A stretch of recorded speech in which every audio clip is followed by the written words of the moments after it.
Hello everyone, and welcome to another horror review. I'm joined once again by Dale as we continue our journey along the filmography of Sir Peter Jackson.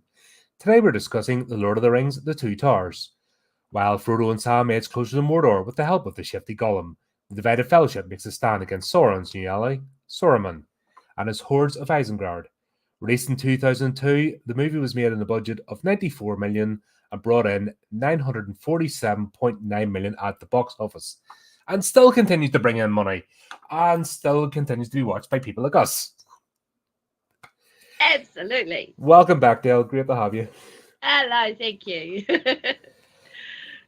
I'm glad we're doing this one, because this is my, I was just saying there before we went live, this is my favourite of the trilogy. Yeah, it's a pretty good one. Like, this is a horror movie. Right. Yes, it is a total horror movie. Yep. Another thing is, like the budget, 94 million, that's, considering what was seeing this, it's minuscule. It's a tiny budget. It really is, isn't it? I mean, they put a lot of work into this one. Yeah. There's Chris on. Hi guys, I'm super excited about this one. Absolute favourite movies of all time. Yeah, and once again, they made them for a fraction of the cost of absolute crap that's out today that looks cheap. Oh, yeah. At hundreds of millions. Like, some of the budgets of these movies are hitting near $500 million. Yeah, they're insane. It's insane, isn't it? The amount of money they put into a movie, and then you get something so fantastic like this, and it's 3 hours long, and then you get the extended version that's like 4 hours long, you know, on such a small budget. It's insane. Really is. And you don't get bored. No, you want more. There's a whole like 3 sections of this movie, and each bit's just as gripping, and you're like, and even if you've read the book before this, you're still like engaged, going, yeah, what? You're not too sure how it's going to go, even though you do. That's storytelling. That is yeah, magnificent. Absolutely. Yeah, not being biased or anything. How do people get it so wrong though today? What is going wrong with modern filmmaking that they just can't tell a story anymore? I don't know. It really just, I really don't know. They just aren't doing art anymore, you know? They're just not creating anything different. It's all sort of, they're kind of maybe comparing themselves or in competition with other movies, and I don't know, the whole horror genre has gone a bit ape shit at the moment. There's nothing out there. I'm not excited. No. Like you've probably noticed in the channel, like in my normal movie reviews, I've kind of dialed back a bit because there's nothing out there that's making me go, I gotta see that. No, nothing. There's nothing. It's ridiculous. I don't know what's going on, but, you know, these little gems, they're important, but, you know, they're old as well. I mean, they're not dated, of course not. But no, but this is a 25-year-old movie, and it's still bloody stunning. Exactly. And even watching it in 4K, the only thing that looks bad is Gollum. You know, it looks a wee bit dated. Yeah, when they've upgraded the graphics, he looks a wee bit digital. Yep. But definitely. That's I've had this conversation before. Like when you do the 4K restoration of anything, they did it with the Argento stuff. Suspiria, the original one, when they've upgraded that, they forgot that the graininess was actually part of the effect. Exactly. So when you get Gollum in full color palette, he looks digital, but still, because the way they filmed him, it still works. Exactly. It still works. Because it was Andy Serkis, acting with the characters. Yeah. So it wasn't like he was just, no way today they just stand in front of a green screen and that's it. Yeah, exactly. And it looks so wooden and horrendous. Yeah. Or it's total CGI, Yeah. Gollum wasn't. So, no. So, well, there were effects, obviously, but it was a real person behind the whole thing. So, yeah. Gollum. Oh, I'd gotta love Gollum. Yeah, he's, I don't think they've even, like with Lord of the Rings, the two armies crashing together, that has been replicated and done to death. Yeah. And everything. But I don't think they've managed to get Gollum again, anything. They've not managed to replicate that because it required work. Yes, that people can't pull off. So, because I binge, binging the special features needs is as much of an event as a movie. This is a full. If you're watching one of these movies properly, it's a full day. Oh yeah, because you're watching 4 hours of that, and then go back the next day and you're doing 4 hours worth of the special features and the interviews and the effects. Like, yes, the effects of this is another story in its own. Like, that's a tale. You should just put that out in cinema. Put the making of the Lord of the Rings and just put all the interviews with the effects team. I'd go and watch it. Oh yeah, absolutely. Who wouldn't? It's fantastic. I mean, I've watched some of the makings of these, and they're so impressive. Just what they do is just out of this world. Weta Workshops is just wow, incredible. There's no one like it, really. So, the special effects are just, and their props, their physical props as well, out of this world. Pulled it off brilliantly. And once again, you've watched a movie too many times when you've memorized the dialogue. But I was there yesterday saying it over.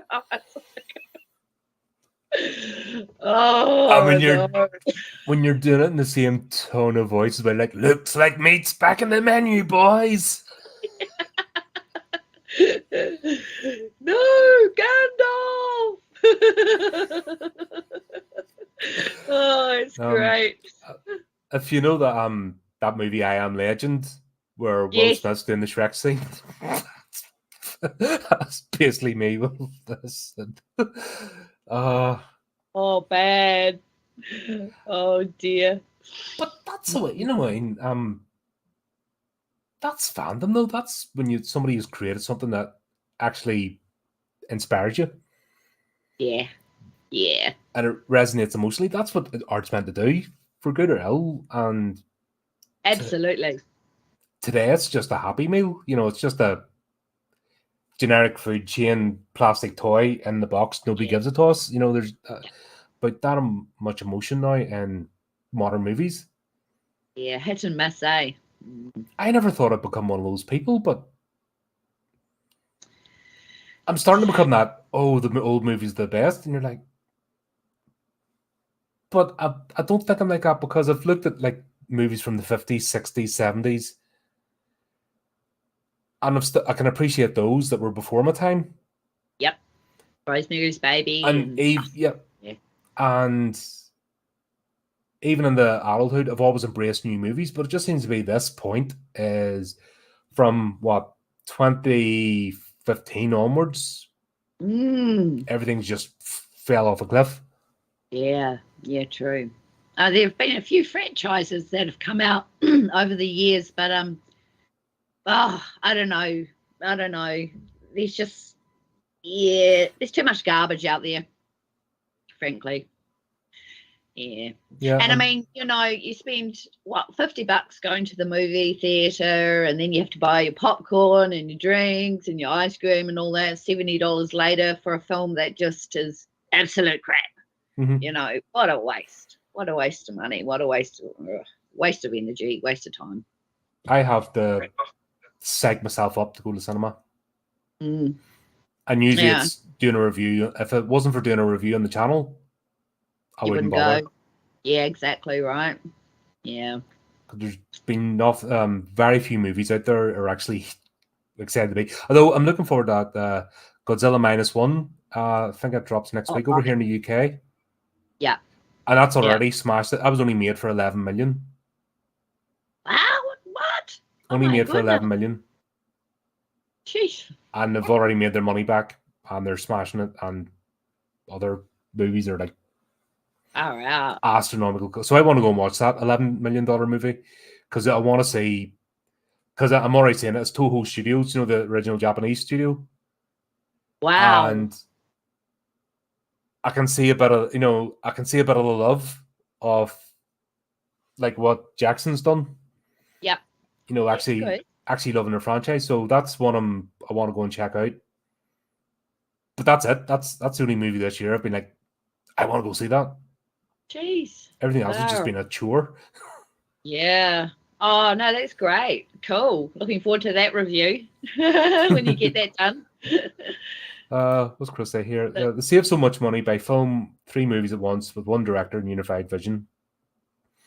Gave a blueprint that Avatar's following, but Marvel and Star Wars failed it. Yeah, they just became the... Marvel started off good. Yes, it did. It started off good. It actually... That's what brought people in, and then it just... do you know what put me off of Marvel? It was actually the Iron Man suit where I saw the grading in quality. Yeah. Iron Man was like the linchpin of that whole thing. If you look at the start, it looked, even though it was CGI, it was a built suit. Yeah. And the next one, it was another built suit. It was another model. Yeah. Even the third movie, which was awful, but it was still the idea of he was building the suits. But then it went into CGI. When he next appeared, it was just CGI magic armor, and then that's when it just lost. And that's when the whole franchise did, because they were able to make it realistic. They were able to ground it. Yeah. The first one, like an engineering problem, like the icing problem in the first one. How did you solve the icing problem? It was a realistic thing that could happen. So grounded the fantastical in reality, which I've talked about ad nauseum. But once it became stupid, click a button CGI thing, and the helmets flipping on and off because the actors had to have so much screen time in case people forgot what they looked like. Just pathetic. Yeah, I gave up on them. I really did. There were too many coming out at once. I just couldn't keep up. But even before it became cool. It's a cool thing to touch on it now. I had already given up before because we're just bad movies. Yeah. Never mind anything else. And that's the crux of it. You can tell whatever message you want. You can have a thought, a view and things. You can put that view across. You can present it. If you do it in a good movie, people getting bored and be sympathetic. When you tell bad stories and it looks bad and it looks cheap and nasty and it looks like you don't care, then why should I care beyond that of anything you have to say? Yeah, why should you invest in it if they can't even invest in it themselves? Yeah. Sad. You want to see how good this movie looks? Pick a few movies that come out in the same year. See how that's a good because 2000 wasn't a great time. Yeah, there's a lot of daft movies, but that's even the budget for this wasn't horrendous. Like there were still 120, $200 million movies being made, blockbusters that looked awful. But as we've been through this whole journey, this is Jackson's style. This is Jackson's attention to detail. Yep. Where he can create the fantastical out of a shoestring budget. So of course, if you've given him one like a normal studio budget and the equipment, of course he's going to do amazing things. Yeah. Absolutely. What was it he said? Right, so with the workshops, whenever they're making the armor, there was a rule that they weren't allowed to weld. They weren't allowed to have welders. They weren't allowed to have welders. They weren't allowed to weld the armor. Oh, right. During those scenes. No. When they made all the, so when they're actually making the armor. Oh my God. They weren't allowed to use a welder. They had to do it by hand. So the whole point was when they're making the joins, it had to be hammered and done into place by hand so it would have the look, because what it wasn't It might have come from Jackson, but it was the head of one of the workshops actually said, if you use a welder, then you're going to fall into the traps and everything's going to look same and polished and this. Yes. Where they picked the style for like the orcs had a particular style, like Bronze Age, Yep. So that was the style they used of metalwork, like Bronze Age metalwork. Yeah. If they had to use the welder, then the orcs would look the same as the Gondorians, as the as the Rohirrim. That's the problem. So if they had been using modern tools, it would have looked unrealistic. Everything would have looked the same at that time. Yep. Wow. So each set of armor for each of the races, the picked they actually researched a welding style, a metallurgy style for that period. Now they used sanders and stuff, for finishing off, but the actual creation had to be done by hand and it had to be used in that particular style.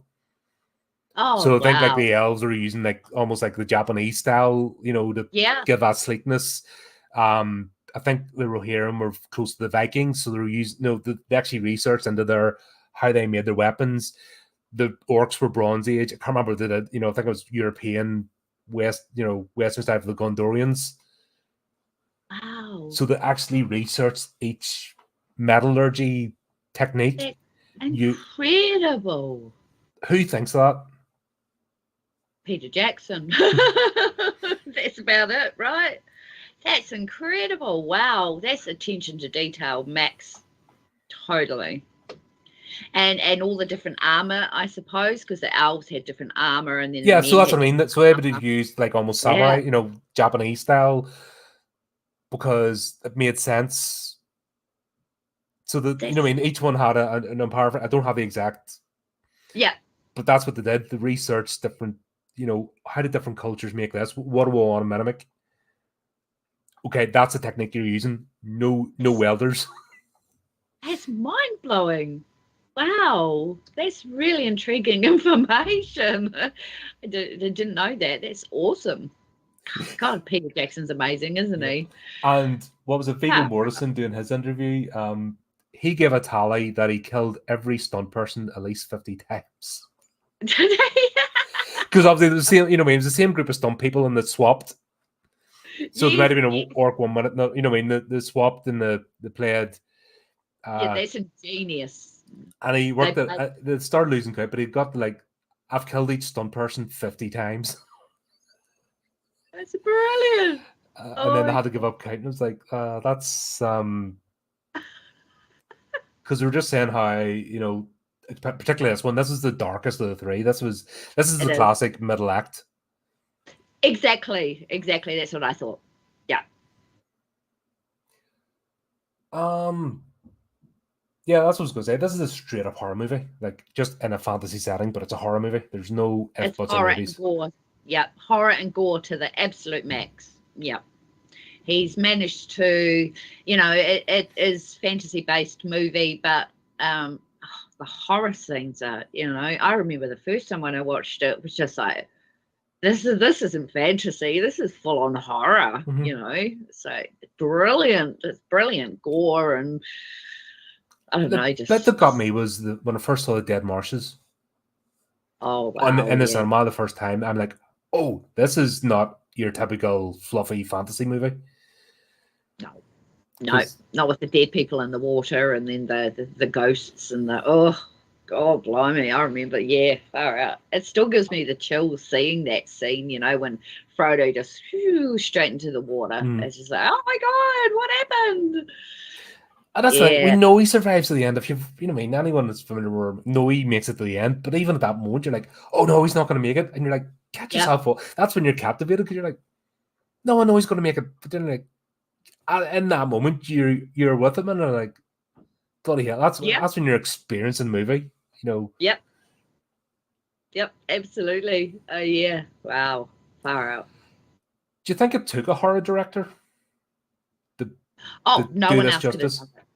No one else could have done it unless it wouldn't have had the horror scenes in it at all. It would have just been a run-of-the-mill Harry Potter.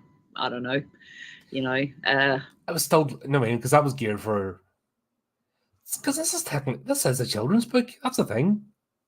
The Hobbit and Lord of the Rings are children's books. They're young adult books. Yep. But it doesn't pull any punches. No, right. Yeah. There's no punches pulled about,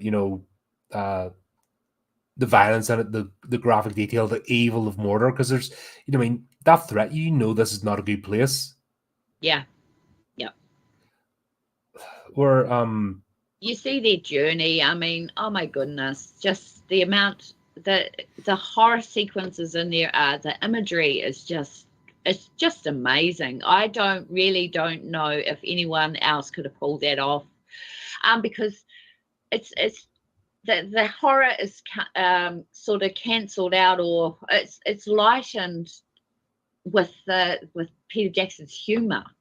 See, that's what made it's ghastly, it's horrific, but his light touches, his humor is just fabulous, isn't it? It just comes through, and it's needed at those really dark. You get those really dark moments, and you get the light moments, and it works, And I don't even know if a full-on horror director could have done it any justice either, because we needed the horror and we needed the light, mm-hmm. and that's what Peter Jackson does. It's the moments of levity that bring you back down, and it helps you cope with. You can show something graphic, but then, like classic looks like meat's back in the menu, boys, and that's our first beheading of the movie. The signature beheading. But they're just eating their own, just pure cannibalism and raw, not even cooking them, just straight ahead. That's a horrific scene, but it's the comedy and the thrown in there as well. Just it makes it palatable. It does, right? It does. It gives your brain time to process that horrific image, but then it's cancelled out again with the light touches. So it's brilliant. Yeah, he's just a master at that, isn't he? Mm-hmm. I mean, there's James Wan or Wan, whatever, however you pronounce him. He's brilliant too, but he doesn't have the. He's very safe. Yeah, he's safe. That's it. He's very, very safe. Peter Jackson's not. No, and it works because he's being himself. Yeah, because like I said, we've been there from the start now with this series, and we know what he's like unleashed. Unleashed, yeah. Yeah, that death, the marshes scene actually reminded me a little bit of Frighteners, with the ghosts coming up in the water and things like that. Yeah, it's brilliant. Yeah, that a dreadful scene, but it was done really well. But you needed that. That's the thing. Even other fantasy movies up to this point, somebody tried to convince me Willow was a good movie. Willow. Yeah. And they tried to, they actually talked me into watching it again, and I'll never forgive them for that, because it's like, talking to you, Adam. Oh, it's really dark. Do you not remember at the beginning, babies were being killed? It's like nothing. It was hinted at, it was glossed over, and then it just descended into farce. You know what I mean? There was no darkness whatsoever. It was hinted at, but it was glossed over, this fluffed up. Right. Into that. Because they're afraid to deal that side of things. Yeah. The only fantasy movie that ever went there was Neverending Story. Brilliant movie. That's the only one that actually went to dark places. It did, didn't it? Yeah. And didn't shy away from the dreadfulness. And even though it was a children's story. Yeah, it was, but this whole thing, I don't know where this came from. But children are not fragile. They're not fragile little porcelain dolls that break. In fact, the whole point of this is preparation for life. This is, like a martial artist when they're breaking boards. Yeah. They don't break the board immediately. They're punching, and you develop the microfractures. So then the microfractures heal. The science behind it is, as you do it, you toughen up. Yeah. So when it comes to it, you're ready. It's the same with these movies. You show grief, you show loss, you show danger. So in a palatable way that the brain processes. So if you encounter real danger, you're that little bit more prepared for it. Primed for it. Yeah. But somewhere along the line, it all got lost. Yeah. And everything yeah. is so even horror, like if you remember, I was trying to watch more recent horror movies. Yep. And give them a chance, and I just couldn't. They're just so bland. They're so safe. They're so sanitized. They are, eh? And it's just there's nothing there. Like it's a chore to watch them. Yeah. Yeah, a few indie movies I've been watching lately, and I'm wishing that they will turn into something amazing. They don't. No, because they're afraid. There's just fear as well of enraging the mob. So everyone's saying the buzzwords, whatever's current at the moment. By the time of film, because the words have changed by the time it comes out. So they've probably annoyed somebody anyway. But they're all playing it safe because they just want to get. It's like the author wanting to be picked up by the publishing house. Yes. So they're an indie, but they're playing it safe and they're preaching all the correct words. And you read their material, and a lot of it's just bland. Yeah. And you just can't get excited for it. That's what I've found anyway. Apart from a few exceptions. Most of you I talk to in here, so I'm good. It's like you sort of been massive filter of a YouTube channel to try and find people that get it, where I'm coming from. Yeah, absolutely. This is somebody who is not afraid. Like the studio could have kowtowed him so easily. Oh, absolutely. Right. And I think we've mentioned this before, but Frighteners, I think that was his wake-up call to what the studios are like. Yep, and absolutely. If you let them run over you, you'll just destroy. It'll do more harm than good. It might be easy in the short term, but 25 years plus later, we're still talking about this bloody movie. Yep. And still probably watching. Will 25 years from now. Yeah. At least someone decides to do a rehash. Thankfully, the rights are not tied up. Yeah. And I think Christopher Tolkien's son's going to have an accident. Yeah. Little dipshit. I think he's going to fall down some stairs.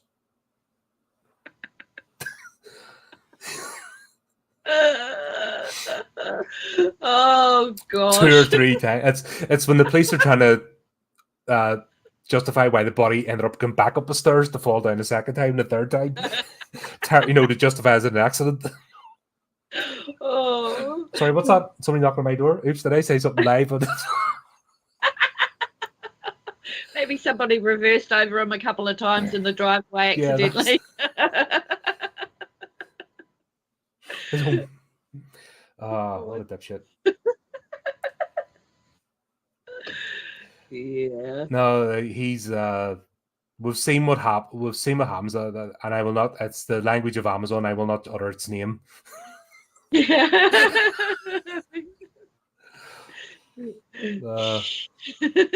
seen the abominations that can happen if it's allowed.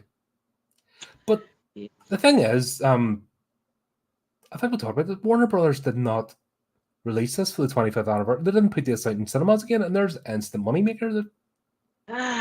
No, right?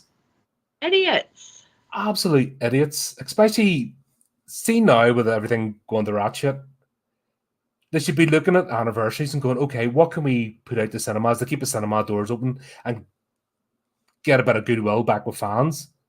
Do you know how so many people would have gone and sat there and watched 12 hours worth of it at the cinema? I know people who have done that with. Yeah, well, they just had the release the extended edition each year that they come out.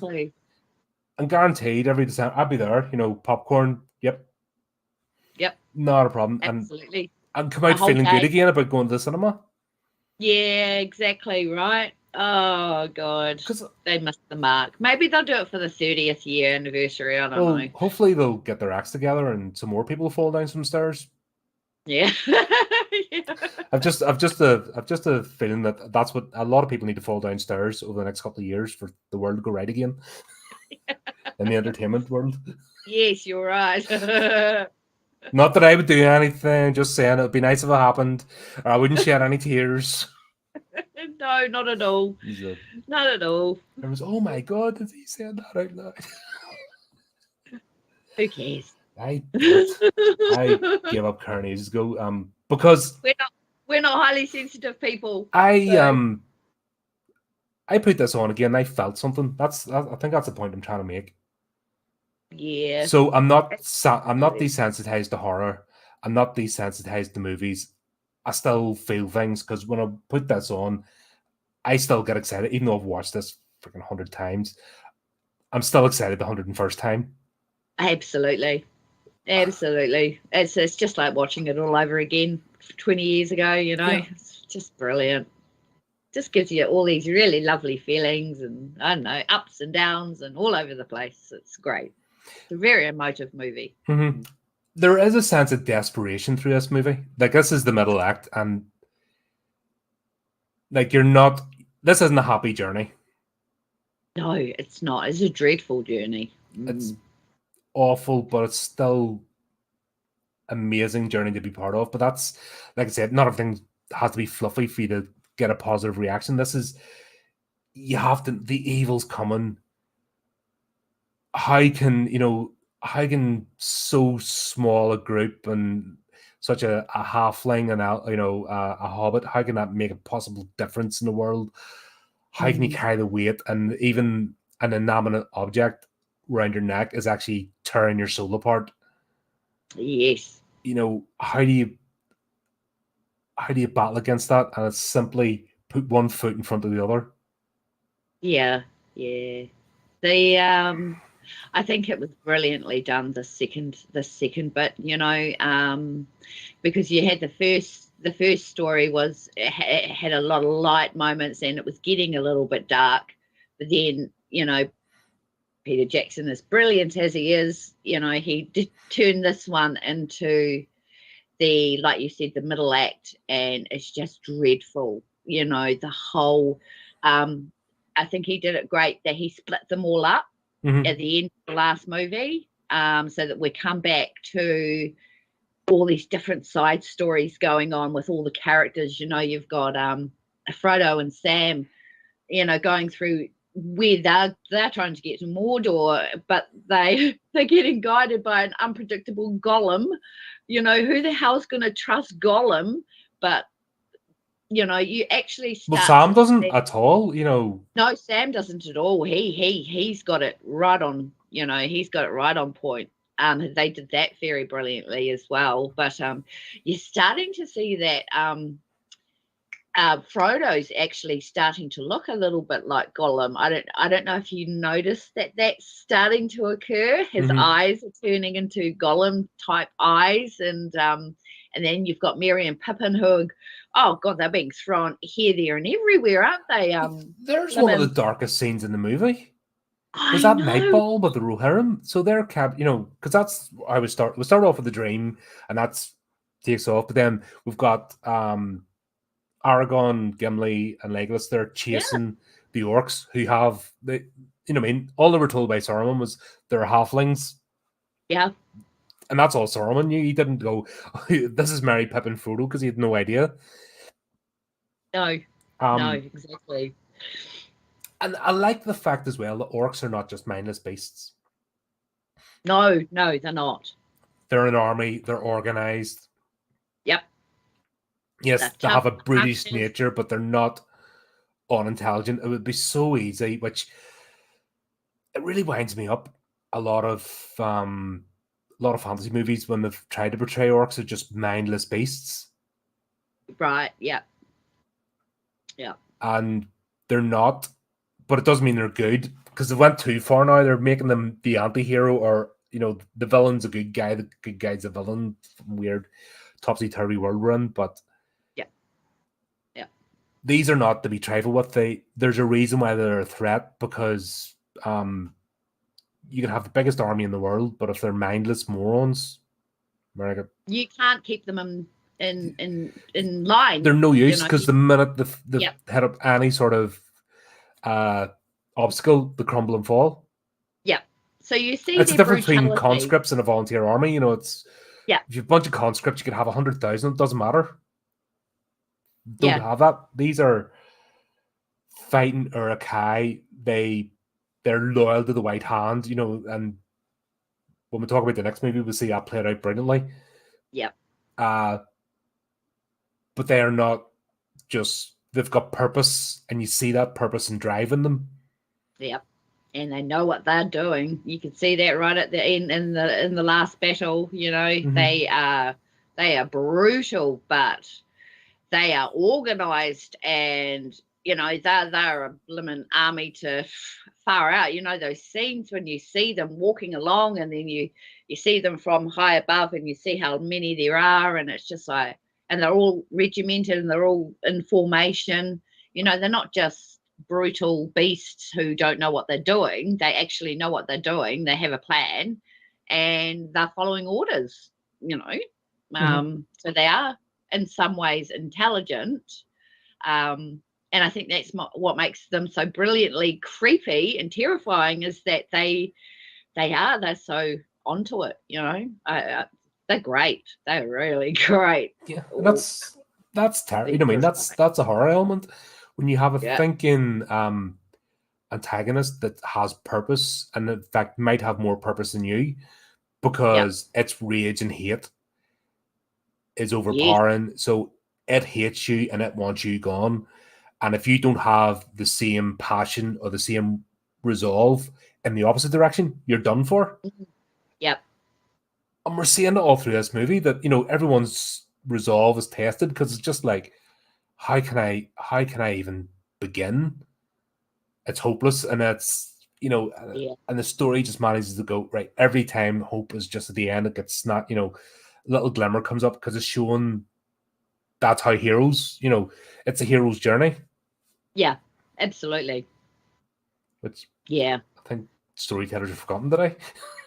Yeah, absolutely. But you know, they're hanging on the precipice. I mean, oh my goodness, you know, even from Aragorn going over the cliff, you know, no, don't kill off Aragorn, or I'm not watching the rest of this ever again. But once again, it's you know he's not going to get killed off, because I know. Right? But at the moment of watching this, you're like, oh god, oh shit, right, you know, because you're swept along with the story.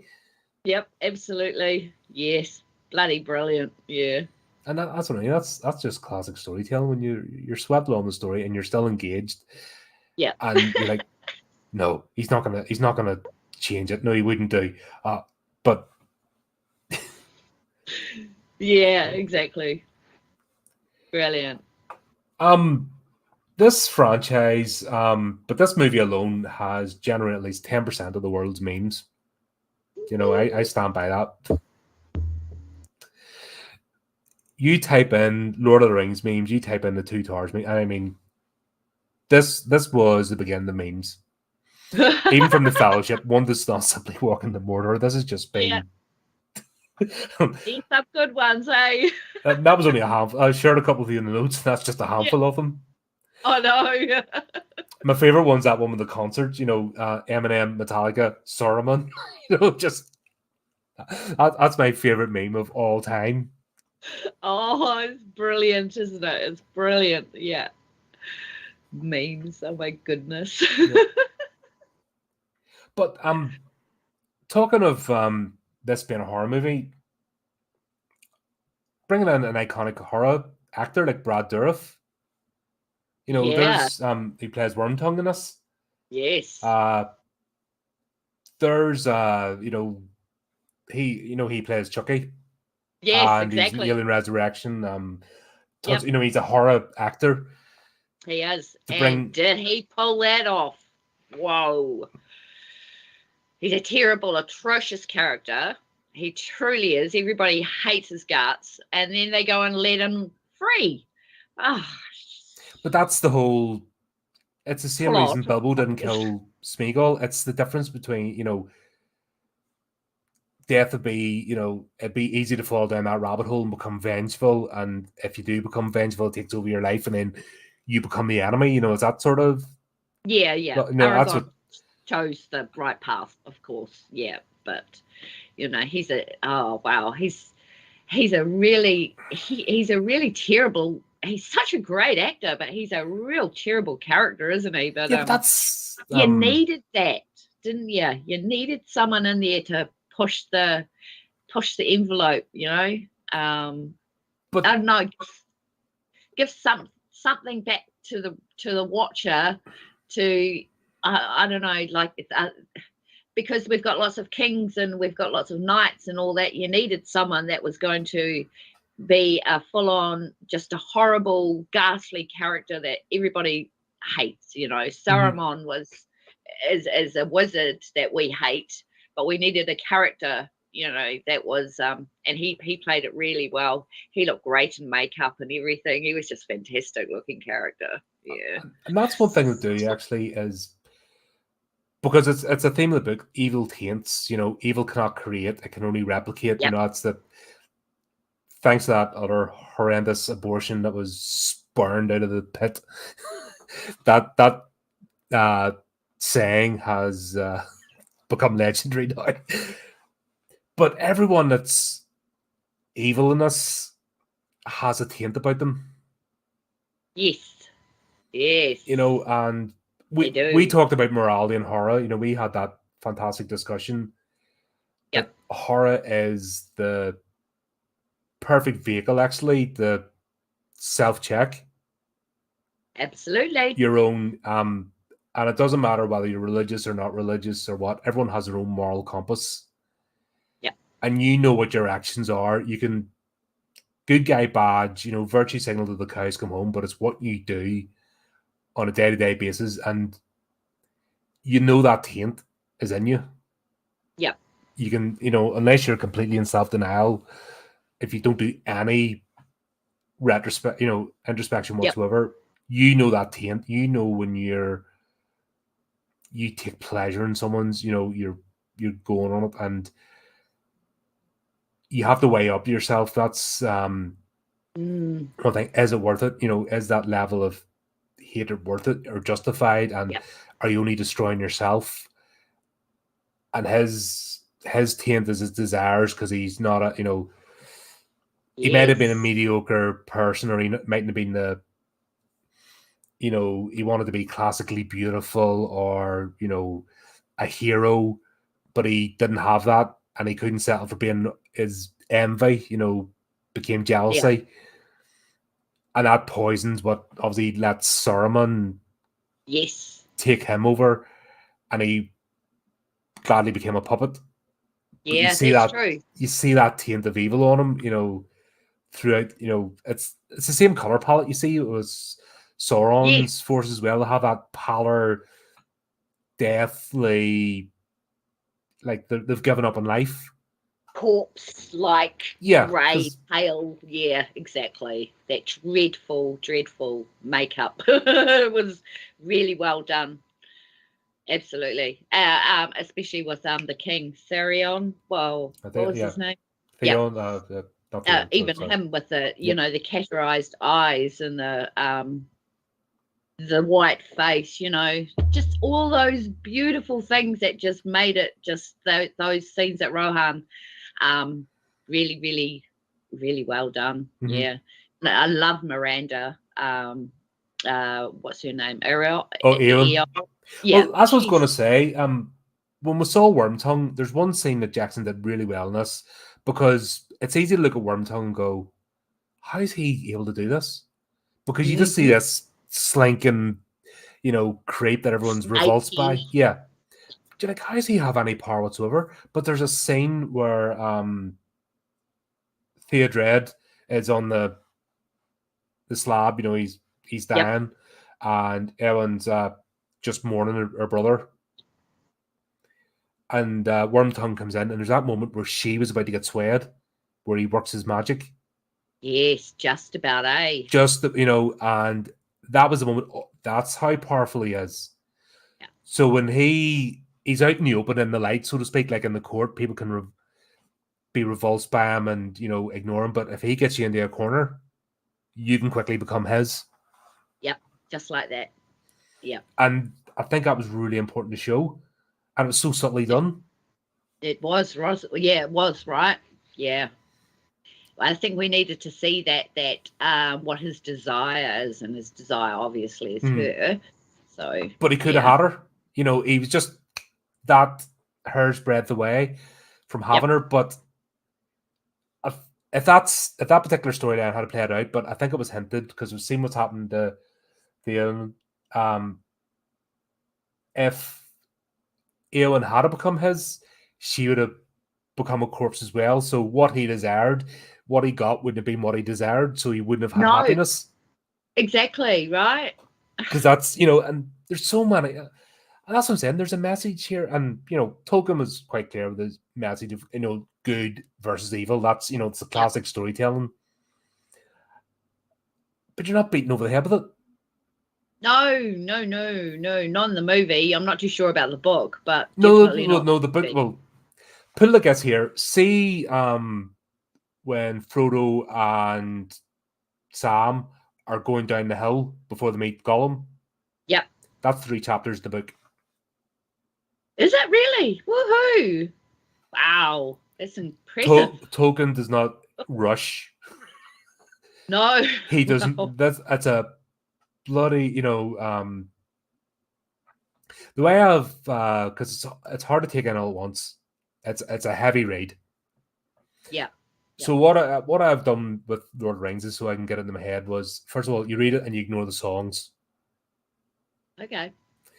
Because there's a lot of songs, and songs are part of the story. But if you read through and ignore the songs first, you kind of get the basics of the story. Because I'm not an academic, so I'm not good at sitting reading tomes and tomes and tomes and tomes. I don't learn that way. I've always been more of a vocational person, so I'm not trying to be some sort of scholar here. That's not me. So I read the book first with the taking out because I tried to read it first, and I couldn't take it in when I was a kid because I just don't have, like I said, that's not the way I take things in. Read it first, ignore the songs, then go back and just read the songs. That makes heaps of sense. Because each one tells their own story. And like I said, this isn't just glossing over. This is... Yeah, I know, right? Right. So I read the songs only the second time, as I took a wee bit of a break, read the songs the second time, and then go back and just do it, do Fellowship, do Two Towers, do Return. Don't try and read it all at once. And then you can take the whole thing in because the message there, but there's just it just takes you so long to get here. And there's so much Stephen Jackson left out. And even 4 hour cuts is still really in the first one you never meet Tom Bombadil, for example. That's the major character. Oh, right. And yes, there's tons of stuff. Go on YouTube and look up the difference between the books and the film. There's hours and hours of material out there that all the bits that we're missing, and because there's not enough time. There's not enough bloody film in the world. Yeah. But so since you did that, were you at all disappointed with the movies compared to the book? No. I thought this was nothing missing. No, I wasn't even. Honestly, I wasn't expecting. I'm not one of these people who's expecting. I don't expect 100% telling of a movie to book unless it's a short story. But something like this, you're not going to get into a movie. Yeah, you have no mission because it becomes a documentary then. Yeah, right. Okay, and that's not what he did. Was he took some really complicated things and he made it palatable for the audience. Yeah. Yeah, because I haven't read the books, but I can tell from the movies that it would have been a very complicated read. Mm-hmm. Yeah. Yeah, it's it's a worthwhile read to get off your list.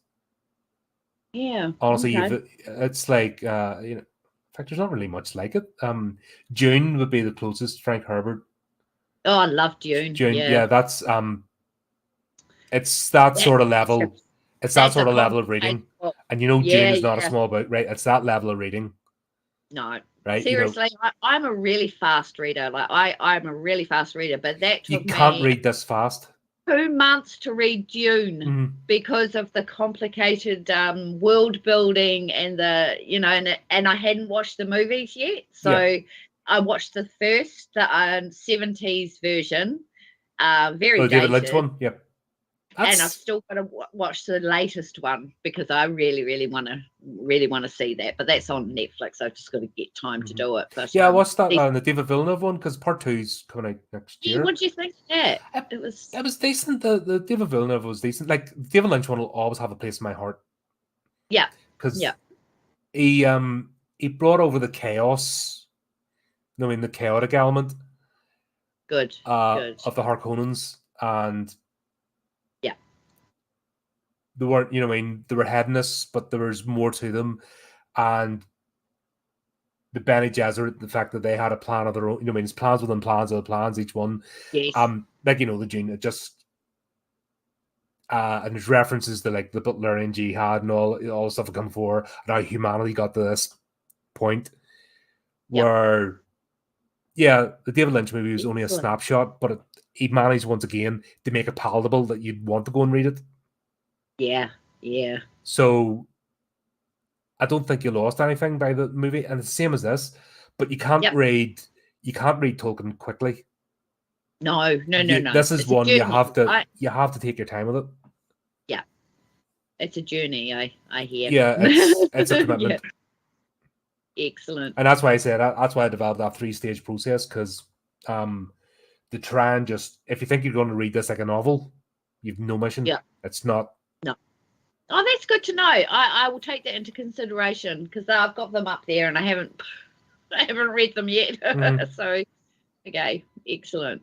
Yeah, it's a commitment. You're putting aside some serious time and concentration, because you're not just. Yeah. You can't. It's hard work, is it? Yeah, well, it's worthwhile. But if you want to get from the story, you have to take your time with it. Yeah. Because I'm a fast reader, and I find it a little lately. I've been having trouble with concentration. It's really getting on my nerves because I've never been like this. But with that, you have to concentrate. If you don't, you miss the story beats and you miss the whole, and there's hints like back in time. And I know Christopher did a great job trying to using Tolkien's notes, his father's notes, and plugging the gaps. Like he added the Silmarillion, the Lost Tales, and what was the other one? He did about 7 books in total. That sort of filled in the history of this, because this is everything's leading on from a previous event, or it doesn't just happen. People just don't turn up, and these movies have done their best in terms of giving you that sense of it, because it's not just the movie's set in the here and now, but you keep getting these hints of lineages and things that have gone before. Yes. There's even managed to make, like in the first one, he made reference to Morgoth, right? Who was Sauron's master. Right. So there's somebody out there that was worse than Sauron. Sauron was, wow. That's intriguing. Yeah. So you've got, that was all hinted at. Yep. And like you said, you're excited. You're actually interested in learn more. So that's what else can a movie do? Unless you want it to be a documentary. So you gotta ask yourself that question. I know there's a lot of armchair philosophers like, well, you left out this bit, but actually in chapter 3, verse 4, maybe, and you're like, okay, you obviously have a lot of fun in life. Yeah, exactly. That's the sort of person that would put you off wanting to read. Yeah. Mm-hmm. That's the person that would put you off wanting to delve more in, because you're like, oh, is that who I have to talk to if I get into this? Oh, blimey. And I think if you're a fan of something, you have to have that in mind. Yep. Are you an elitist twat? Well, understand that whatever you're a fan of, then if that's you and the other fans of things, you're not gonna stay outside that bubble, and that's fine. If that's a niche fandom of whatever it might be, or hobby that you don't want others in unless they're closely vetted, fine. Blimey. But you'll never eventually it'll die, because you'll never get new blood in. It'll stagnate and it'll fall out of the way. Yep. the way you keep something alive is to make it palatable, at least get an entry point where somebody can come in. And I think these movies are a brilliant vehicle for that. Yeah, so absolutely. you can, without ever having read the books, you can enjoy these movies. Oh, exactly. Without feeling that you've missed out something. That's the key. Excellent. You don't have to have read the books, because everything that you Yeah. need to know is laid out in Yeah. front of you. And once again, back to his attention to detail, you get the feel of Gondor, you get the feel of the Rohirrim, you get the feel of the orcs, you get the feel of the Shire. You know where you are. Oh, absolutely. Yeah. Yep. You know who the characters are, you know what their personality's like, you know what their mission is, you You know know. they have lineage. Yeah, exactly. You Their know there's something deeper backstory. than what's just in front of you. This has not just arrived. This has come from a long line. Yep. Absolutely. Like Gondor, you know, there's so many there's a backstory there that we don't know about yet in this particular movie. Yeah. Yeah, and that's, that's good. So Yeah. I hope that answered the question. I kind I of think waffled so. there, but it was your That's all right. question. Yeah. That's what we usually do. Yeah. No, it's the best you can get in terms of interpreting, because now we're seeing it done badly. So Yeah. we have something to compare. Yeah, exactly. Thanks, Amazon. 20 billion. No, a billion. Sorry, it was a billion. 20 million an episode. Oh gosh. 20 million an episode. Uh, I just can't. some people, huh? Yeah. Yeah, actually, you mentioned James Wan, and he would have been. I think he got the Dead Marshes scene is where someone like James Wan would have got inspiration. Like, that looks like his entire Conjuring universe. Let's be honest. Yeah. Same color palette, the same, same sort of music. Just, Yeah, absolutely. But he can't have it. He can't take it, and he can't do it as good as Peter Jackson.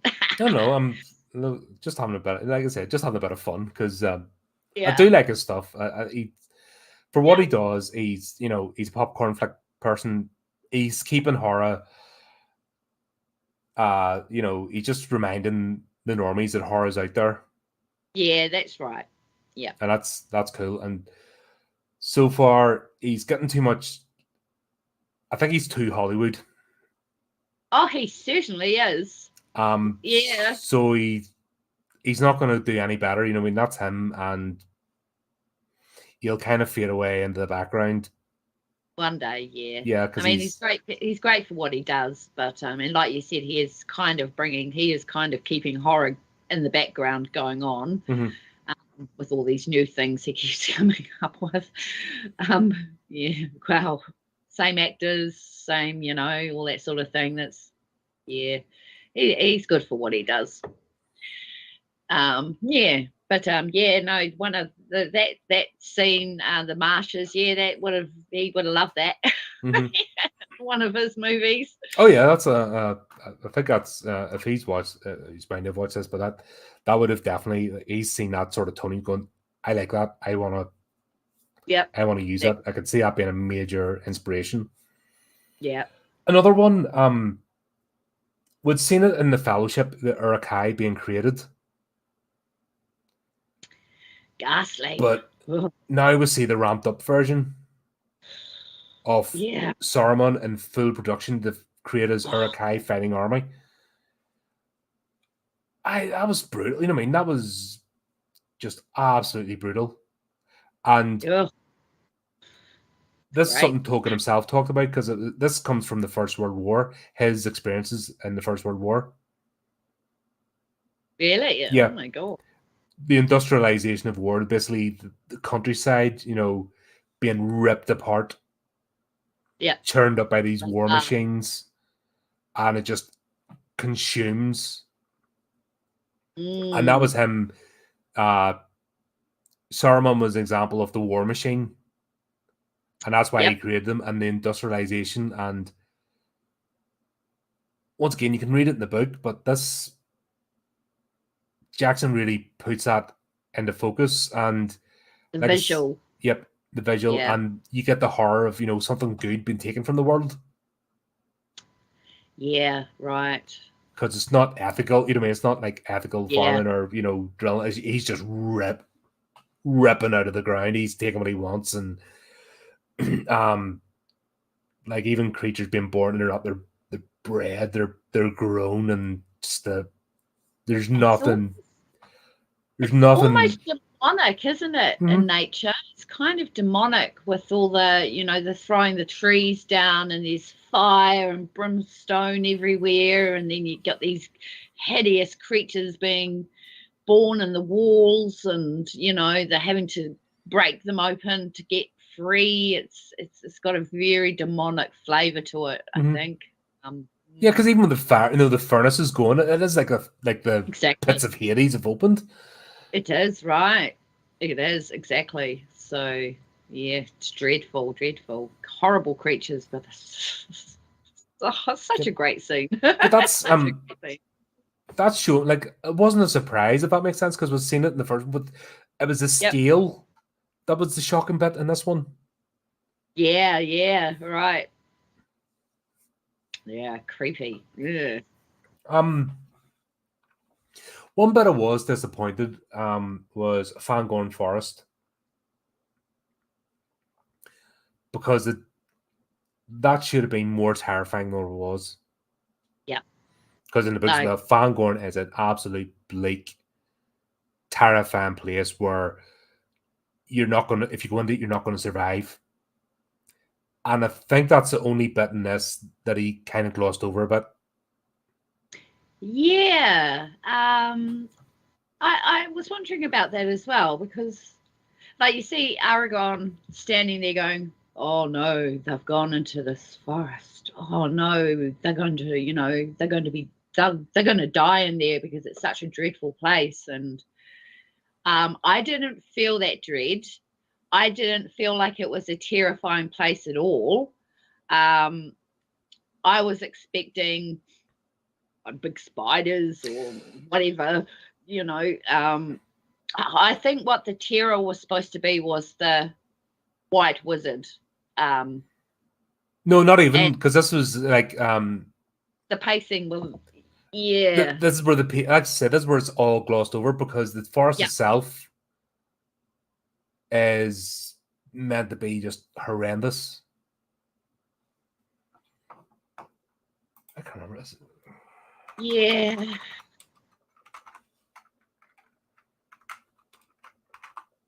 It wasn't, It is not. yeah, it wasn't what I expected. I think, I think in the longer version, actually think it is a little bit more elaborated on. I think we're in the forest a little bit longer. Oh, it's Mirkwood. Sorry, I was forgetting myself. No, Fangorn isn't featured in the Hobbit. I thought there's similar forests called Mirkwood in the Hobbit, There is a but it's forest. not. It's not Fangorn. No, Fangorn, Mirkwood's like a baby version of Fangorn. Fangorn is meant to be an absolutely terrifying place. yeah. Don't think he had enough time. I really do think in the longer version, they were in the forest longer, and we felt a lot more dread before we got introduced to Gandalf the White. Mm-hmm. I've got this feeling that it did actually go on for a lot longer, and I felt a sense of dread in the 4 hour long feature, but this time it was so rushed. Because I actually didn't end up watching my box set. I just ended up watching it on Netflix, because I've got this habit of watching. I like subtitles. Mm-hmm. I like to see when who's saying what. I like to see the whispers that you don't actually get to, all that sort of stuff. I think they were actually in the forest a lot longer, but it's been cut. I think the scene's been cut because they're in the forest, and then all of a sudden there's Gandalf. It's Yeah. like, That was too fast. It was too fast. Yeah. I Yeah. didn't feel the dread that they were trying to make out. No, and that's, like I said, it's the only bit I was disappointed in. But once Yeah, again, back to my previous statement, what do you expect? You know what I mean? It's not a documentary. It's not like an audio book. that's right. You have to sacrifice some things, and that's just one of them. You know, Yeah. you get the point across because Fangorn Forest isn't, you know, a major player. It's meeting Treebeard and reuniting with Gandalf. That's the kind of Right. the take of it. Yep. And we also got to see two different scenes in that forest, of course, with Merry and Pippin taking off into the forest. Mhm. So we got to see how kind of terrifying it can be. And then we get to see Aragorn and the crew go into the forest again. So I think that was probably Jackson's, you know, well, we've got two scenes here. We're really doing it for Gandalf, and we're really doing it to meet Treebeard. Mhm. So, yeah, I think that's yeah. That I did the one thing that I did notice, and every time it happens, every time I watch this movie, the Two Towers. There's the scene where Legolas is he's jumping on, mounting the horse while it's running. Oh, with the one hand. And the one hand, and it's not done properly, is it? I mean, I can't be the only one who's noticed it. No, it's His arm's not done properly. It's that they mucked it up. I just wish they hadn't have done that. But other than that, the visuals was absolutely spot on. But yeah, I don't know. Do you know that Orlando Bloom, he was only 18 when he joined Lord of the Rings. He had broken his back in an accident. Really? Yep. It was Oh my God. a boating accident, or it wasn't skydiving. It was a boating accident, but he broke his back and was in the hospital, and he was facing the prospect of not being able to walk again. Holy shit. And that was his like first role after, you know, obviously rehab and hospital and that there, straight in an action scene. Where Wow. anyone else, you know, having something like that happen to them would be very wary. Very. But he jumped straight into, you know, and he does, you know, he does a lot of his own stunt work because it's an action role. Yeah, wow. And when I heard that, I'm like, fair play to him. Like, he's only a kid. He gets panned a lot for his Pirates of the Caribbean stuff, but at the same time, he hasn't done it. You know, I like him. Oh, he's great. He's got a fan base. Yeah, he's cool. Yeah, he seemed to have got a lot of hate for some reason. And made fun of. And it's like, I mean, you get his backstory. In fact, he's only like, this is his first proper acting role. Yeah, he's still an A-list actor, you know. Yeah. Even though making fun of him, it's like, what? What's it? Yeah. Like, this is his first major role, and imagine being 18. I remember being 18 and flipping stupid and not clear about the world and flipping partying, and who the hell wants to make a movie when you're 18? You know, there's better things to do than that. Go all the way across to the bottom of the earth to come and film for how many years? Yeah, been isolated, and most of the shots were like you had to be helicoptered in to like do the scenes. Exactly. So it wasn't as if they were just sitting in Wellington, you know, partying up and going to the local park. Oh, they're down by the Southern Alps. Oh my goodness, they're filming in some of the most remote places in New Zealand. You know, it's incredible. Chris asks, do you think Peter Jackson would ever pull a George Lucas down the road? I hope not.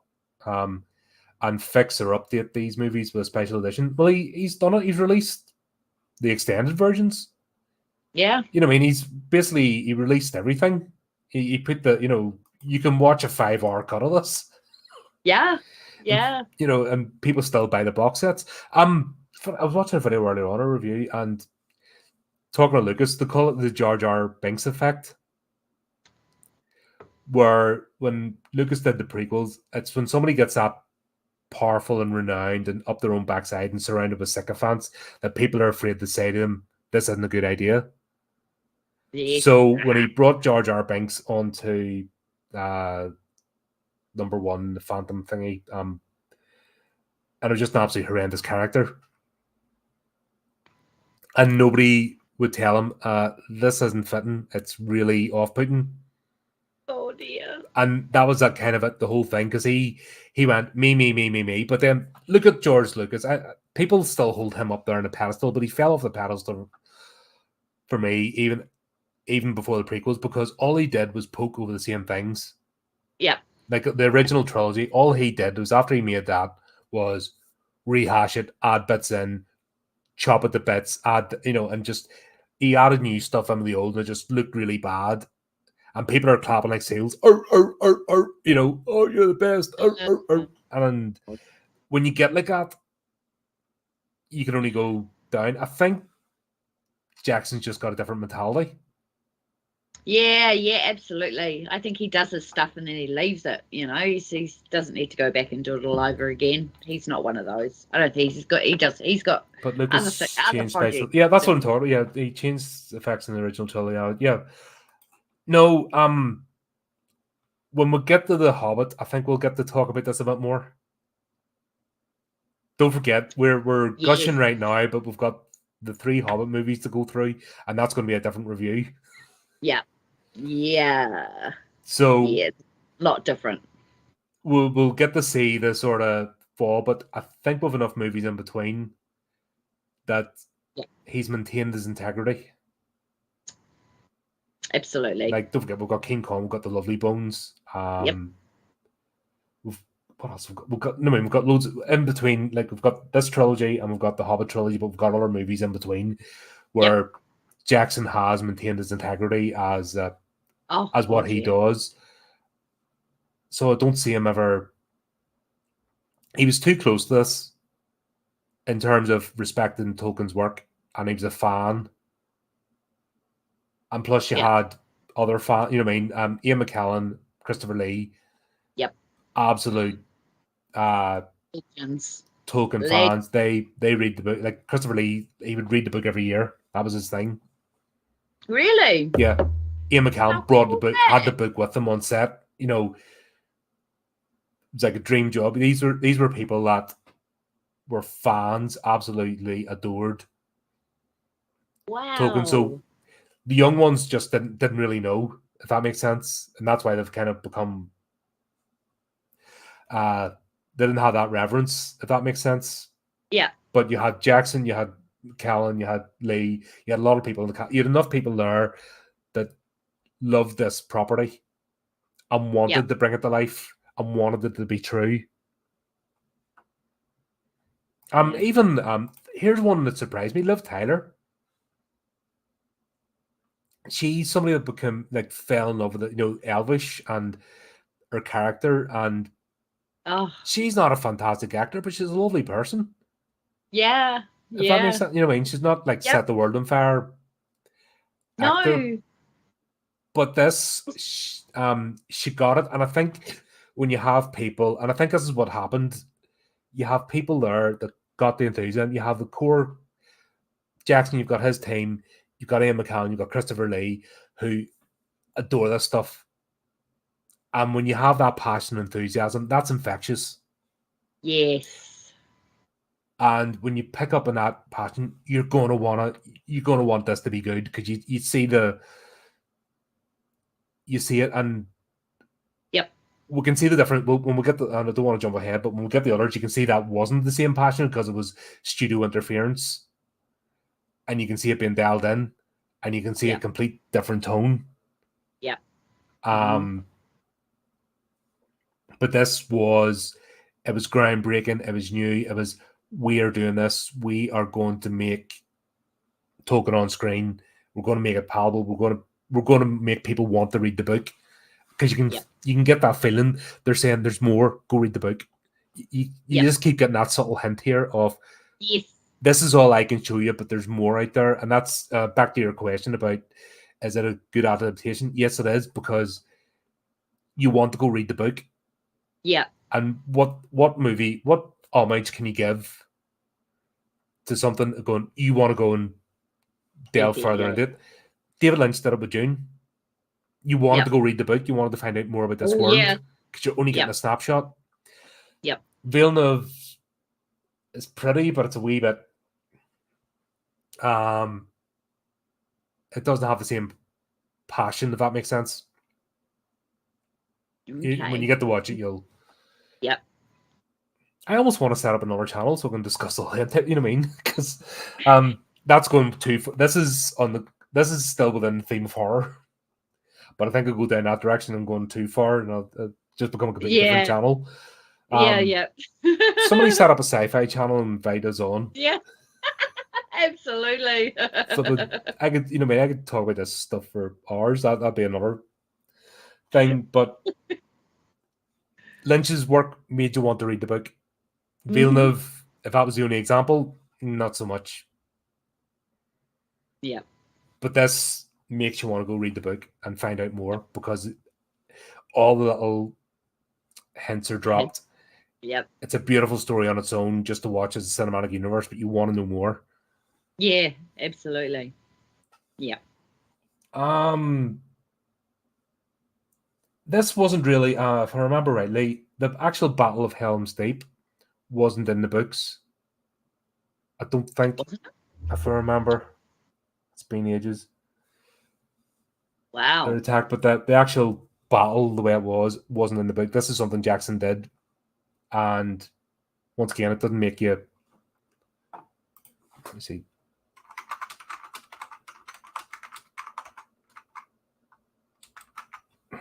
That was an epic battle. Wow.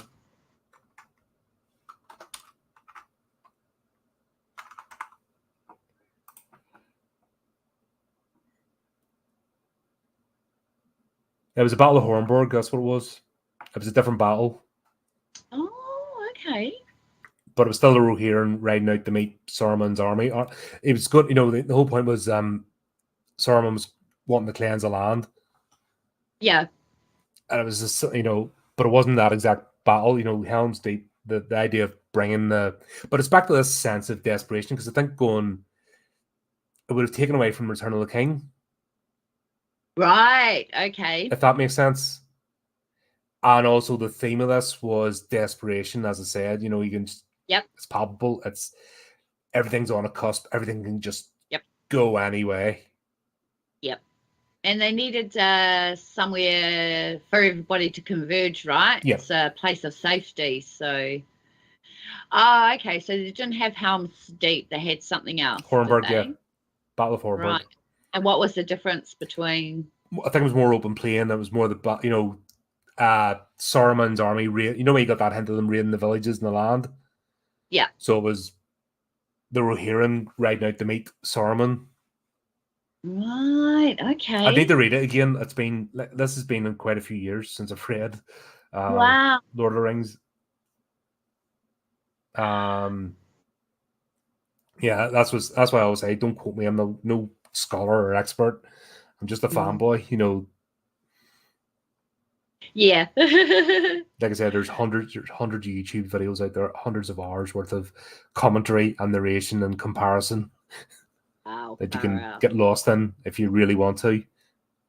Yeah, but no, Helm's Deep. That was just as a storytelling mechanism and as a slight departure from the story. You didn't feel like you're being cheated. That's the whole point of this. You're not being cheated. That's awesome. That's awesome. That was just a horrifying battle. It really was. Oh my god.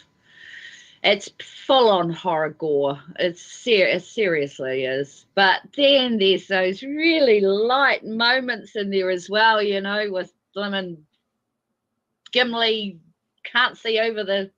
Yeah. But everything's just so dark and oppressive. And then you've got.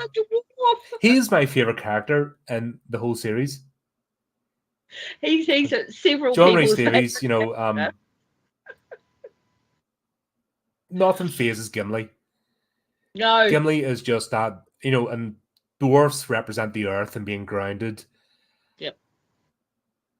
And he just provides that levity.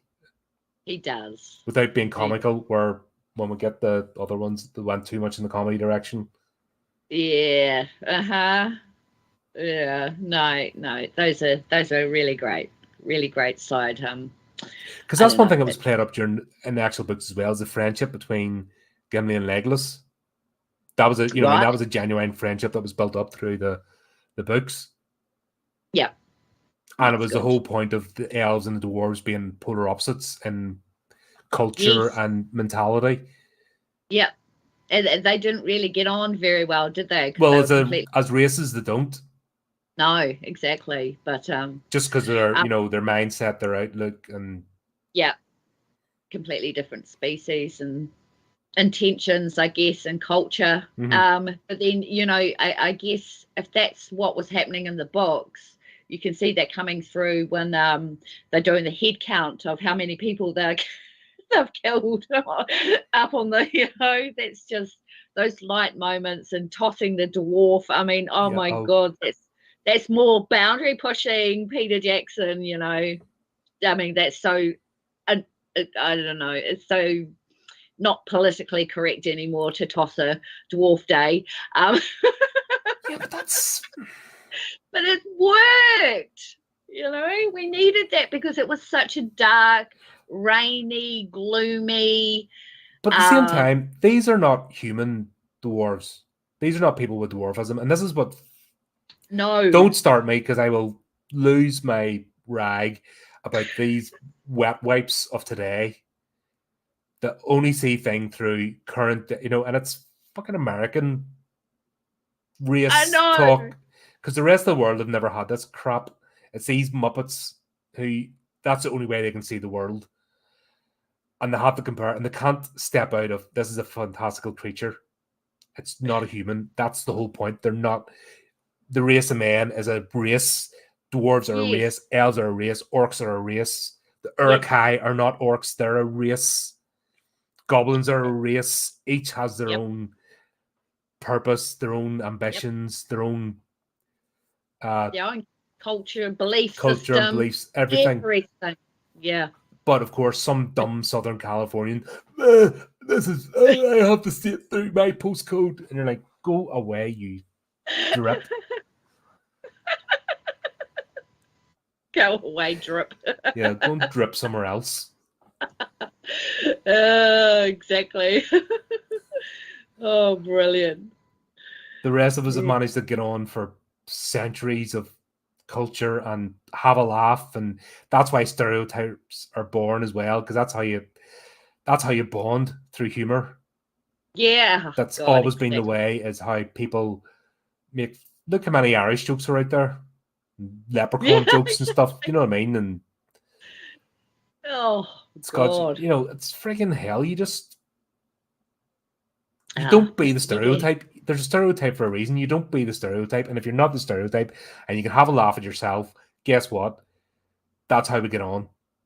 Yeah. However, what this shows as well is evil is evil. Yep. There's a difference between and banter is how people get over each other. And what you end up here as well is like the strongest friendship, which when we do the next one, we'll see when it all comes down to it. There's a particular line in the movie, which I'm not going to jump ahead, but there's a particular line in the movie of at the, when all things are looking even more grim. Yeah. And this is what it's all been set up. But that whole, I can't make the jump. Toss me.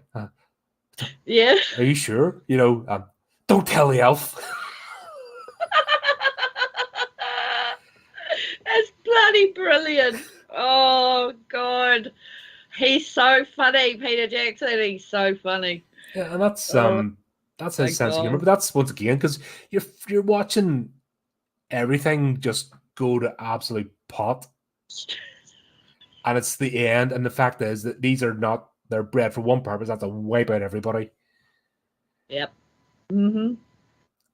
And there was a scene as well with another one with Saruman and Wormtongue. How does how does this big ball, because he invented gunpowder and he's going over the candle, and Christopher Lee just, nobody else could act like that. They would have to, if it was done today, it would have to be explained. Don't put the candle there because it'll blow, but that's subtle. Like, yes. And yes, you're right. Seeing the fear and sort of, oh shit, no. Yes. Oh my Storytellers can't do that today. No, you have to bang somebody on the head 10 times for them to get it, or you have to explain something till it's so drawn out. Explain it to me like I'm a 5-year-old, and it's like, well, that's not the whole point. Subtext is very important in writing as well as in as well as in watching movies, especially for something so huge and epic as this. I mean, well, it all starts with writing. It does, of course it does. It starts with a storyboard. It starts with a script before anything else. And if you've seen, you've been with me for how many reviews now? Who's lost count? I've always hammered the point. It doesn't matter. All the special effects of the day, all the A-list actors, all the pretty people, all the beautiful locations means nothing if you don't have that script, if you don't have the basics of storytelling, which is your series you're starting on your channel of explaining what each part of a story is. Yes. These are things you have to get on board if you're going to write, because if you don't understand it, then you're not going to write a story. Honestly, you're not. No, you're just going to end up writing a shambles that no one's going to want to read. Check my first book out if you want an example of that. Oh, it is. I've no. It is, but do you know what? I've left it up because no point. I created it. I got over my first hurdle, but it's a shambles. It's an example of bad writing because it is all over the place, and I rush it towards the end. And I made all the mistakes. But my second book is much. I learned from the first one. My second one. That's what the point is. You learn from it, right? I took the ideas of pacing and went, oh right, okay. Got it now, and now I'm afraid to do the third one because I'm so critical, and I'm doing this, and I've got this like bar so high now of don't be that person. You almost talk yourself out of it. It's freaking. Oh God, blimey! But no, just that simple hand gesture and a look. He knows what he's trying to explain on paper. He translates it on the screen. Today I would be explaining, like it would take 5 minutes to explain, oh, don't put the candle there because it's going to blow up. Where you got that a look and a hand gesture, what was going to happen. It's just like when you're writing a short story, you've got, so it's constrained, you're constricted to 3,000 words, and if you had to elaborate on every single thing you did, you'd end up having a 7,000 word story, that you have to cull 4,000 words to get back to the to the word count. It's just like, so there's lots of ingenious things going on with the writing in this in the whole trilogy, actually. I mean, I know he's not the only writer. I know Fran, and there's a couple of other people there as well who help write it. But if you don't have a writer, good luck with your movie, because it's going to be shit. And I've seen examples. We've had about 10 years worth of examples at this point. Exactly, right? You've got a director, but you've got no writer. Okay, that's well, the thing. writing? They don't even hire directors anymore. They cast them. They cast them. They cast directors like an actor to check a box, and the stuff's already It's like becoming a manager of a fast food chain. Yes. It's the difference between being a head chef in a restaurant and a fast food chain manager. Yeah. You're not creating anything. You're just opening the box and making sure the production line of whatever. And I mean, the latest recipe is that 1 squirt of this bag, 2 handfuls of that bag, wrap it in this or put it in that, in the particular colored box of what the theme is this time, shove it out there. Yeah. Where a restaurateur is you're making your menu's what sells your restaurant. And it's the same principle as this. If you're a franchise manager now, which is basically what it's become, you're just cast because you look the part and you're just another actor. You're not really creating.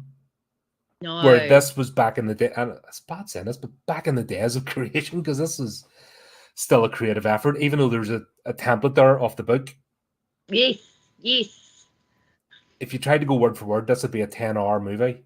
Each one would be a 10-hour movie, and it'd be boring because it wouldn't translate well. What you know yourself, what you read and what different forms of medium, what you take in gives you is a different experience. Absolutely. Yeah. Book, you're reading a chapter, you're setting it down, you're going to do other things, you're coming back to you're reading another chapter or 2 chapters, you're setting it down, go back. A movie, you want that there by the time you walk out, you don't want to be asking more questions than what's answered in front of you. Yeah, you don't want to have loose ends hanging off, and plot didn't work out, and I see a lot of that coming through in the movies now. That's why I barely watch them. But Peter Jackson's efficiency, which we've seen, his efficiency of storytelling really comes through.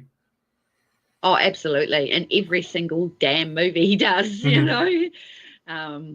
he's the writer and the director, that's just what he does, because he does it so well. He's got that vision, that he couldn't, I don't know. It just, he's just a brilliant writer as well, even though, like you said, the template was there with Tolkien's books, but somebody has to do the storyboard and someone has to write up all the dialogue and, that's not why make it wooden, not just make it a wooden carbon copy. You're coming here to experience something, and also you don't want to have had to rely on reading the book to watch the movies. There has to be their own thing, which is what this achieves. Yeah, exactly. And definitely Tolkien got more writers or readers after this. Oh, I bet he did. New fans, people discovering him for the first time. Yeah. And actually going back into... It's the same as Rowling. Rowling got people to read books again. Yeah. People were, there was this thing of people not reading, and I think we're going back to that now, which is a bit sad. Yeah. But Jackson inspired people to read, which is cool. Not just watch movies, but actually go and read, and I want to see what this is all about, and got people to, and not just short books, but long form content. Yep. There's people that maybe would never have picked the book up or never tried. Yeah.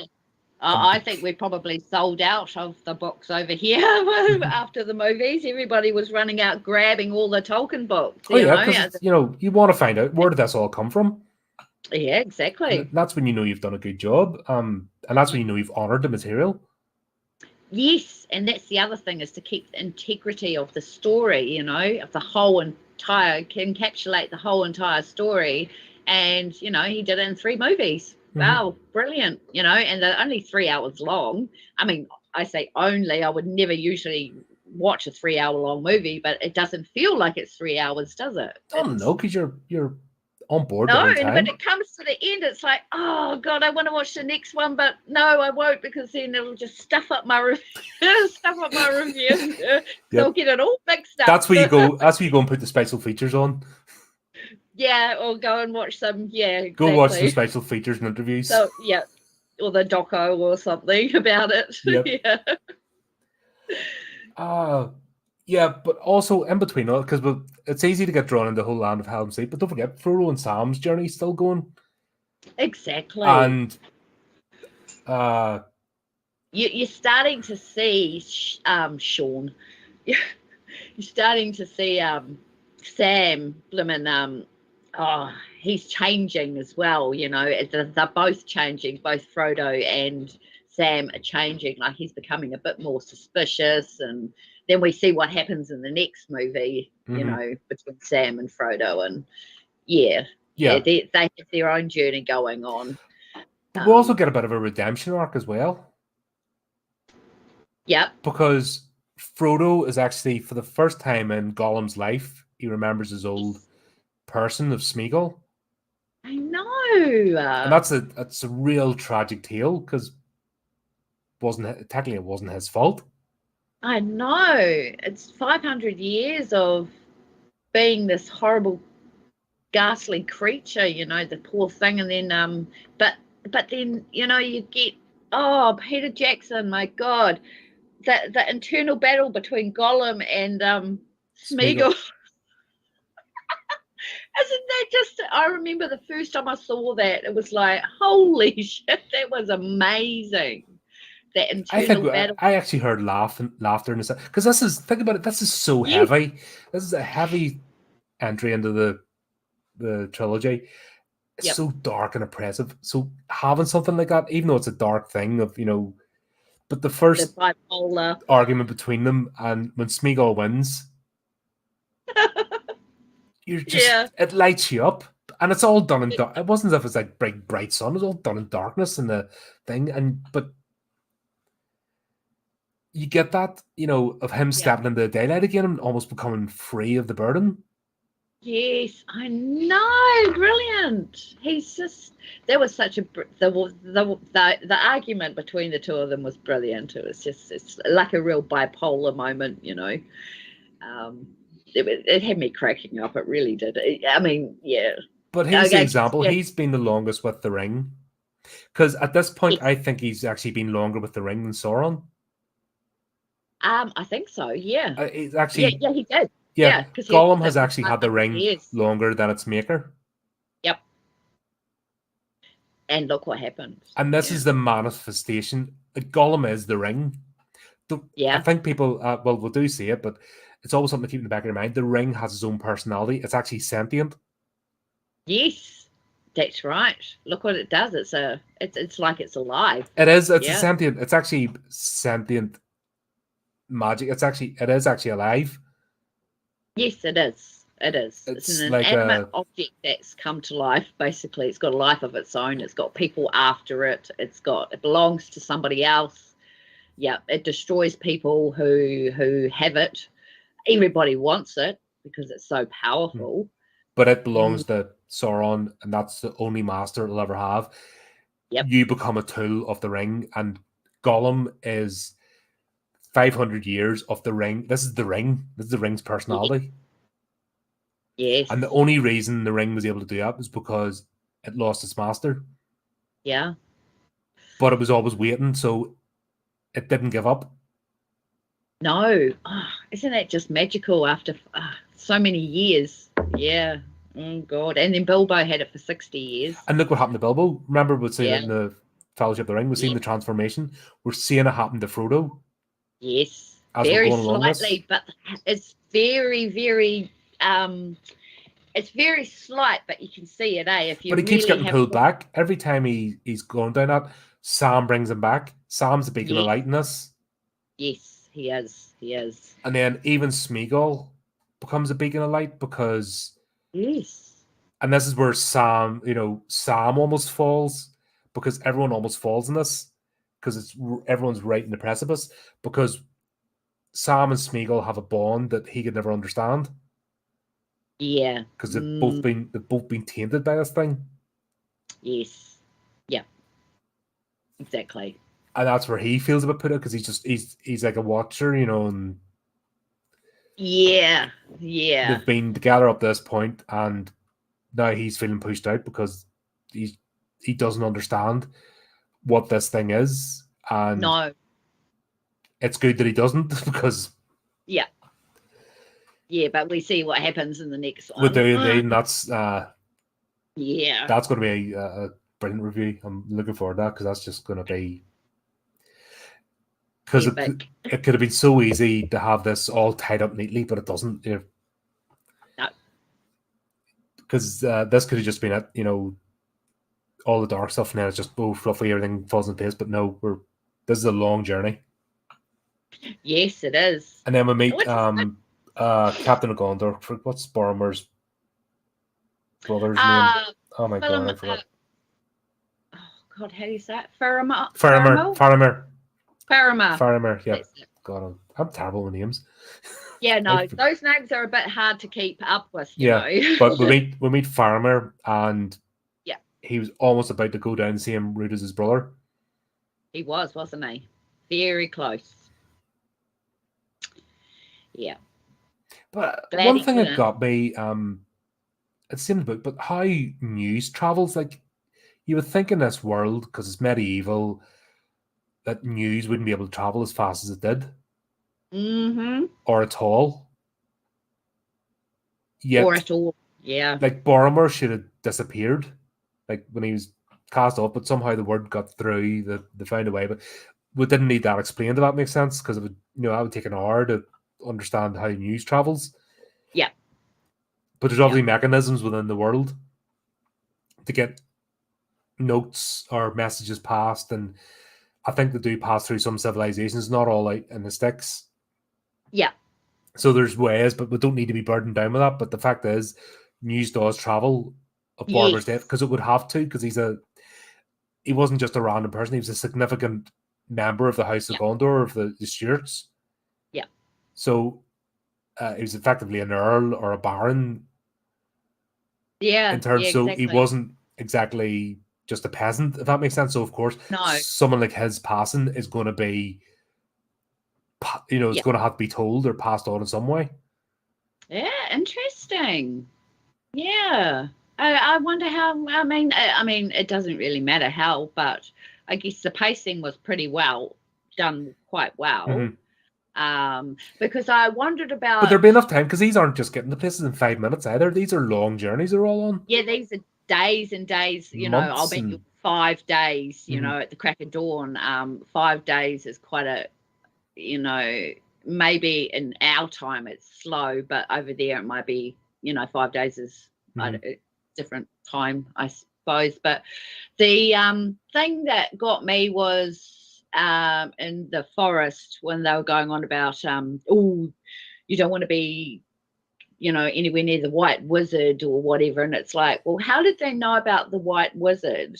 But then he explains, doesn't he, that it's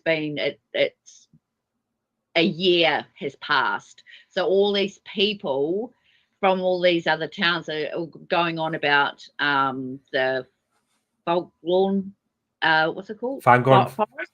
Yep. Folklawn Forest. I was sitting there wondering, well, if Gandalf has just died, how are they so scared of this white wizard who's supposed to be Gandalf the White? But then it was kind of explained in it. He explained that, and the narrator explained that it was a year has passed, sort of thing. So I guess, in those times, things were delivered on. Yeah, there's a mechanism. So there's a mechanism, yes, but that then we don't get to see. Yes. But it doesn't matter, does it? No. Because the pace sort of. And this is the modern movie problem because they would actually spend time. Yes. That's the bit they would focus on. Yeah. A letter being handed to the steward of Gondor. That's what they would actually waste time on that. Absolutely. They would waste 45 minutes or something stupid on that Yep. bit than getting on with the story. Yep. Exactly. This one. Interesting. I always like the trope. Sorry, Chris. I always like the trope that humans are more susceptible to temptation, including the ring, because of their shorter lifespan compared to the other races. Well, this conversation happens as well with Arwen and Elrond. Yes. One of the most heartbreaking lines in the movie, and even though it's in Elvish, but still, do I not have your love also? Because Elrond has come. Elrond comes across as like really stern and cold.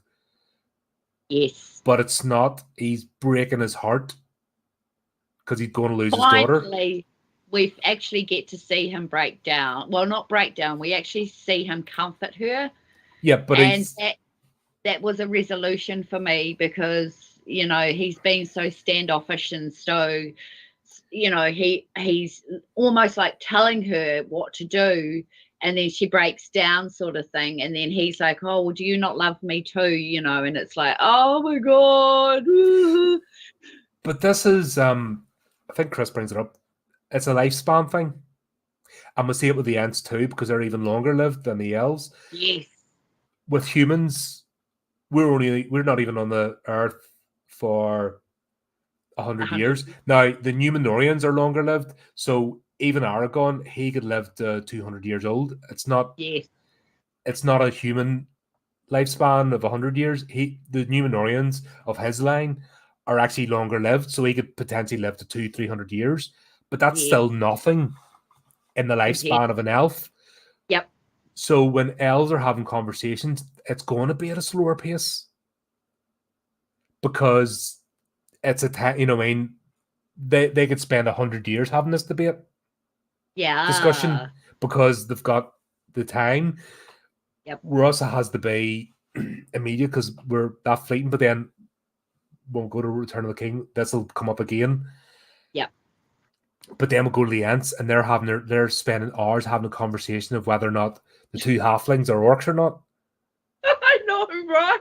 But it's comical, but it's also this is Jackson's storytelling again, because he, in their scheme of things, they've been having a conversation for 1,000 years. Like I said, they've Yeah. seen wars, they've seen, this is all a blink in the eye to them in their scheme. So this conversation of those two things, they would, by the time they actually, if they were to have a proper debate, the two halflings would be gone, as in their lifespan ended. Yeah. Because, That's right. and they'd be maybe wondering about, oh, maybe they weren't orcs. And then they would, you know, I mean, the world will have Too passed by. And it's the same with the L, you know, I mean, it's done so Yeah. brilliantly of the efficiency of storytelling, because Elrond's faced for the first time of actually losing his daughter, because this was never a concept. Yes. So he's been racking almost with grief, trying to, the concept of, it's like, it mightn't be, actually, I think it is a good comparison. Find out somebody you love has a terminal illness. Yep. So you've got all this expected time, and then all of a sudden that is cut short by her giving the gift of her eternal life to Aragorn. It's like all of a sudden he's faced with his daughter now having a terminal illness. Yeah. And he's having to internalize that grief. Yeah. Yeah. You can see his battle. You can see his internal battle. Yeah. And that's, once again, efficiency of storytelling, because on top of everything else that's going on, she's not going to travel to the Undying Lands. No. And they have to go. You know, I mean, it's just their, you know, it's written, it's their time to go. Yeah. They're no longer of this earth. Their time's finished here. And he is now faced with the prospect that he's going to lose his daughter before, and no parent should have to bury their child. You know, it's that trope again. But he's not even going to get the barrier, because she's going to drift on. Yes, her life will end, but it's still much longer than a human life. Even her giving up her mortal life is still going to be much longer than the span of Aragorn's. And Aragorn is a Numenorean descent. He's even longer lived than a normal human. So even, you know, we're getting a scale of time. Yep, we are.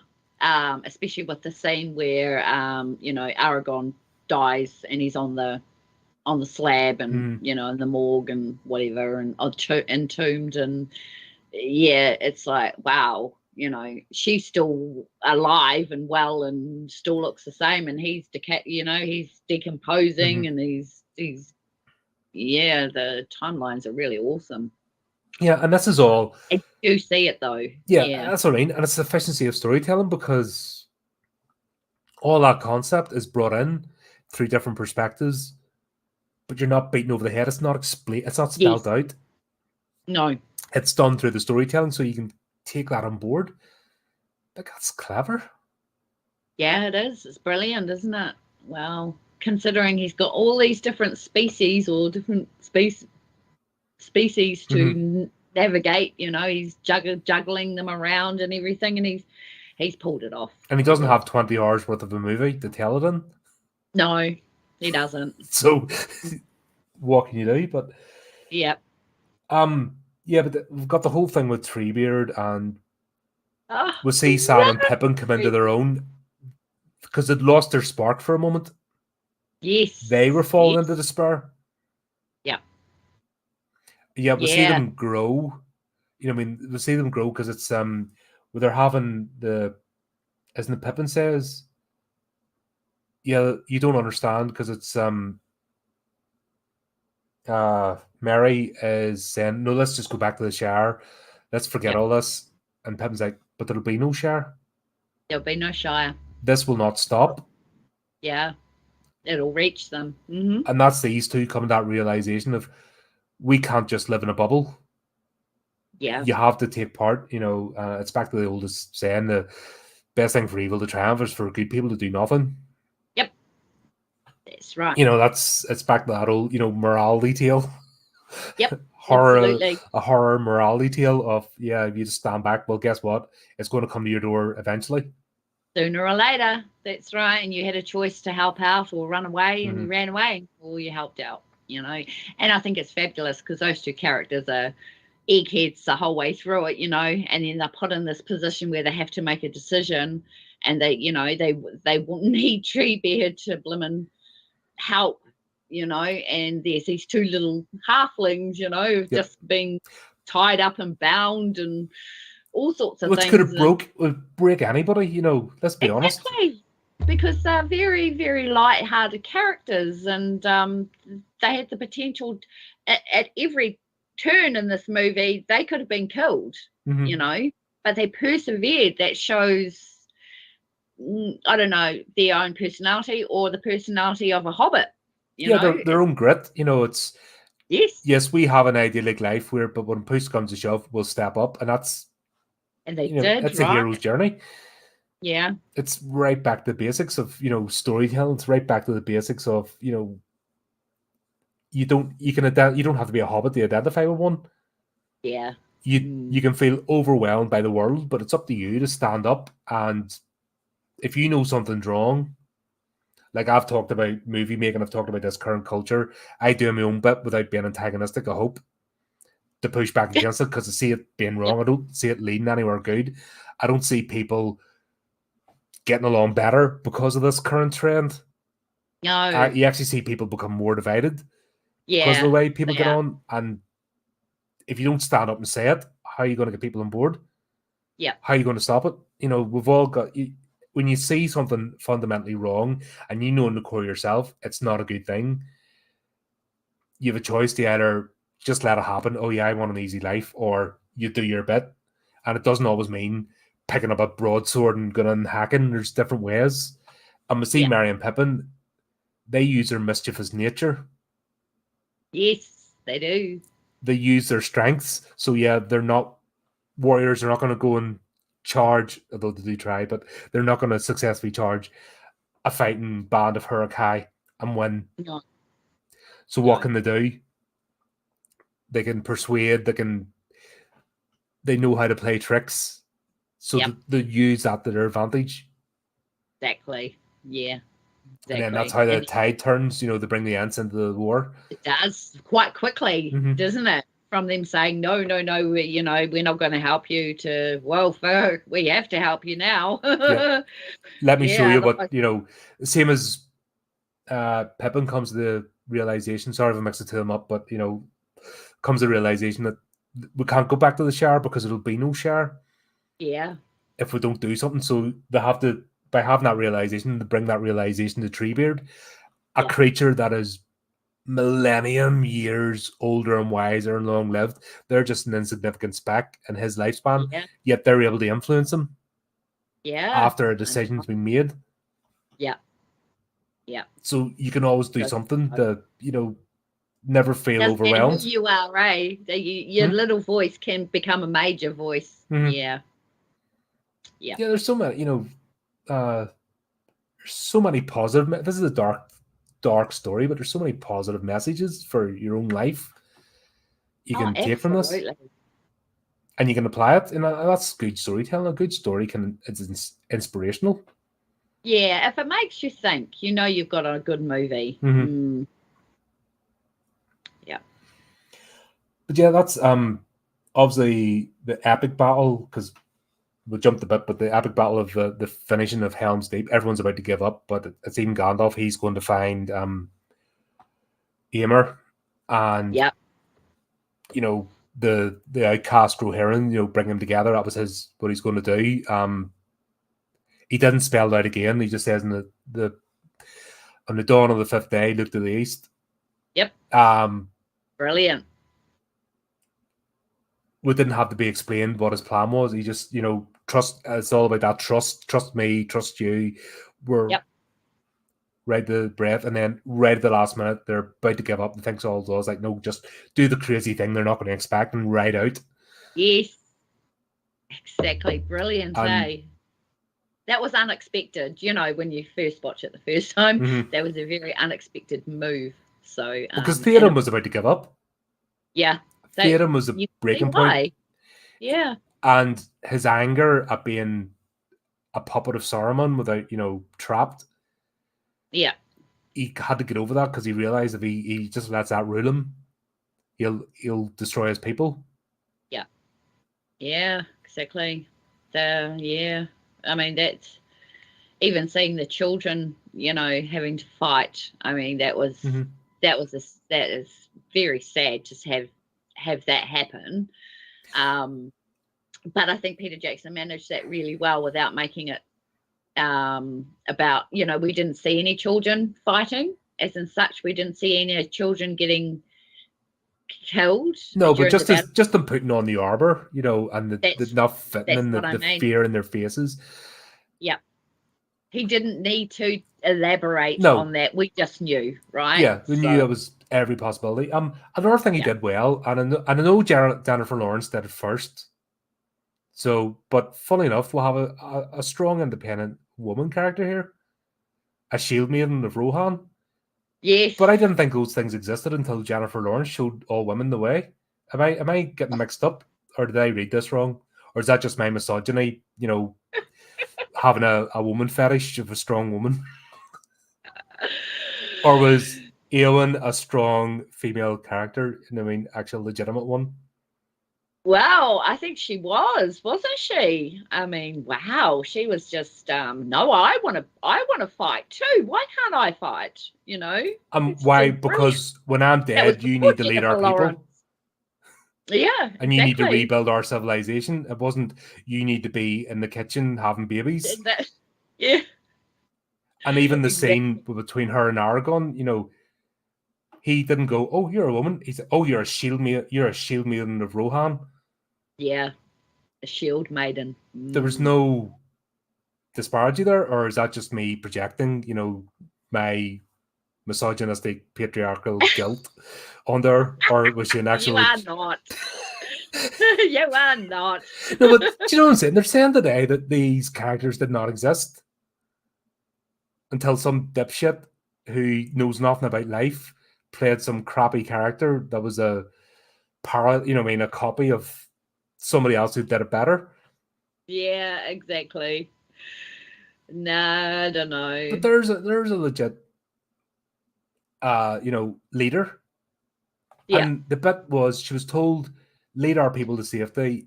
It wasn't you can't fight, because she's already demonstrated she can. It's like, no, we're probably going to die. You need to rebuild our society.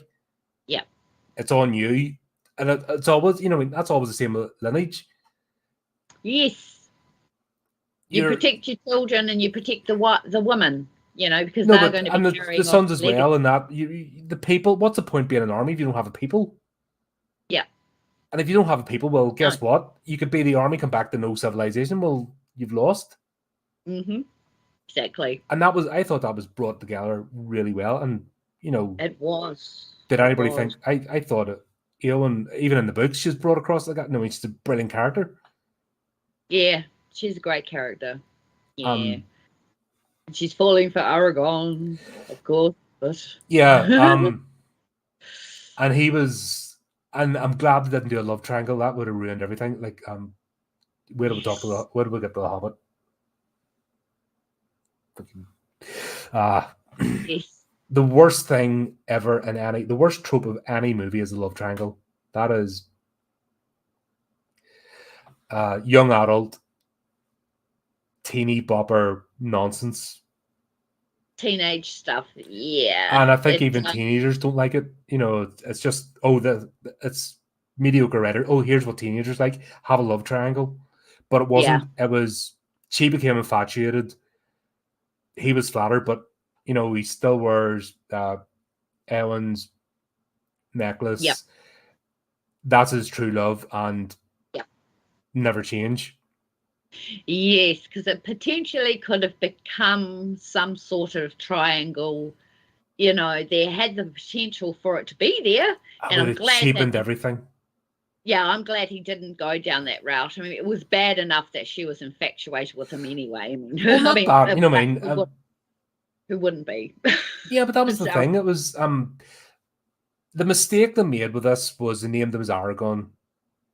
He doesn't get named. He was Strider up until Return of the King. In the book? Yes. Right. Because I was wondering that, because I thought Aragorn was his right. Yes, title. But that was never brought up. It was. Yeah. It's my only problem with the trilogy is he's named as Aragorn and everyone knows him as Aragorn too early. Too early. Because there's a scene which we don't get in the Return of the King, where he's going around healing people and he's he knows the song of Gondor, of Numenor, and even the white tree, the symbol, we don't see. Now, I can understand it would have to make a completely new set because we see Gondorian armor, but the white tree isn't revealed. Wow. That's a whole thing, but we'll get to that. Okay. It's the only bit where I'm disappointed. He jumped the gun a bit, was Aragorn being named, because he was always Strider, but it's these scenes of showing his leadership. That's where right. It starts to get the hint that he is the One Tree King. He's Ilsador's heir. It's it was left, but it unfortunately was brought forward into the movie. Yeah. And that was to show, I guess. I think it's just to make it palatable for audiences, because it would be. Yeah. We've seen Isildur at the beginning, and it's once again, you can't condense these books. It's impossible. Yeah. To do it, you would never get it right. 100 people could try and never get it right, 100% right.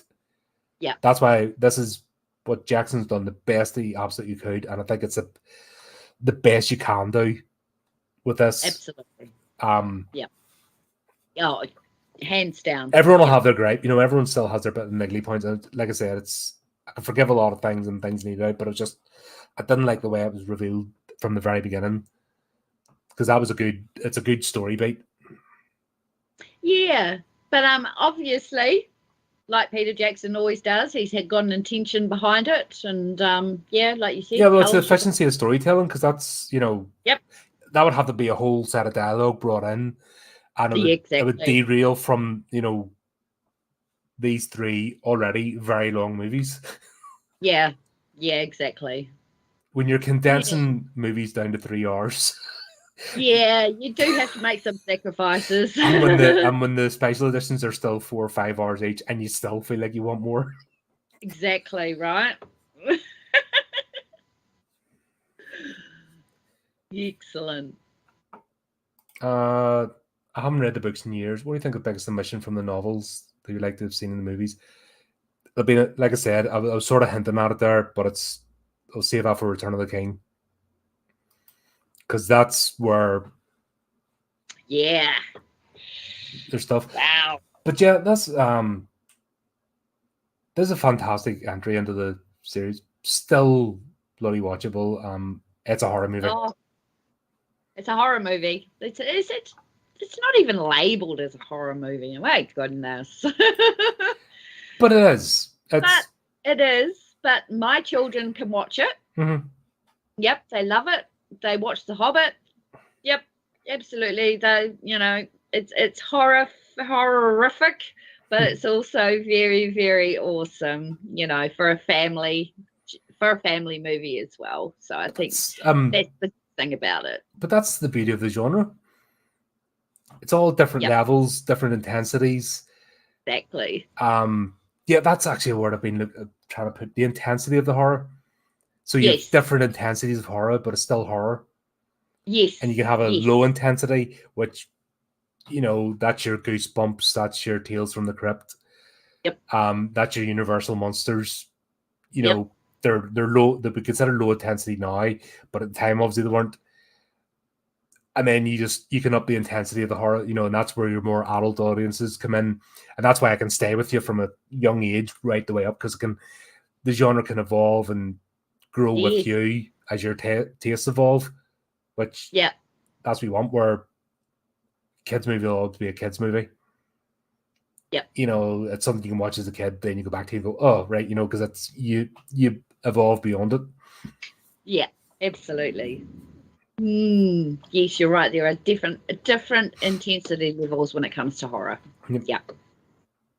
But there you go. Any final thoughts on this one? Oh, I absolutely loved it. Yeah, it's definitely in the it's definitely more horrific than the first one. But I'm looking forward to doing a review on the next one, Return of the King. I have to say that's my favorite one. Yeah, I'm looking. I think that's one because of the, like I said, the urgency and all the world building still going on. and this is my the second act.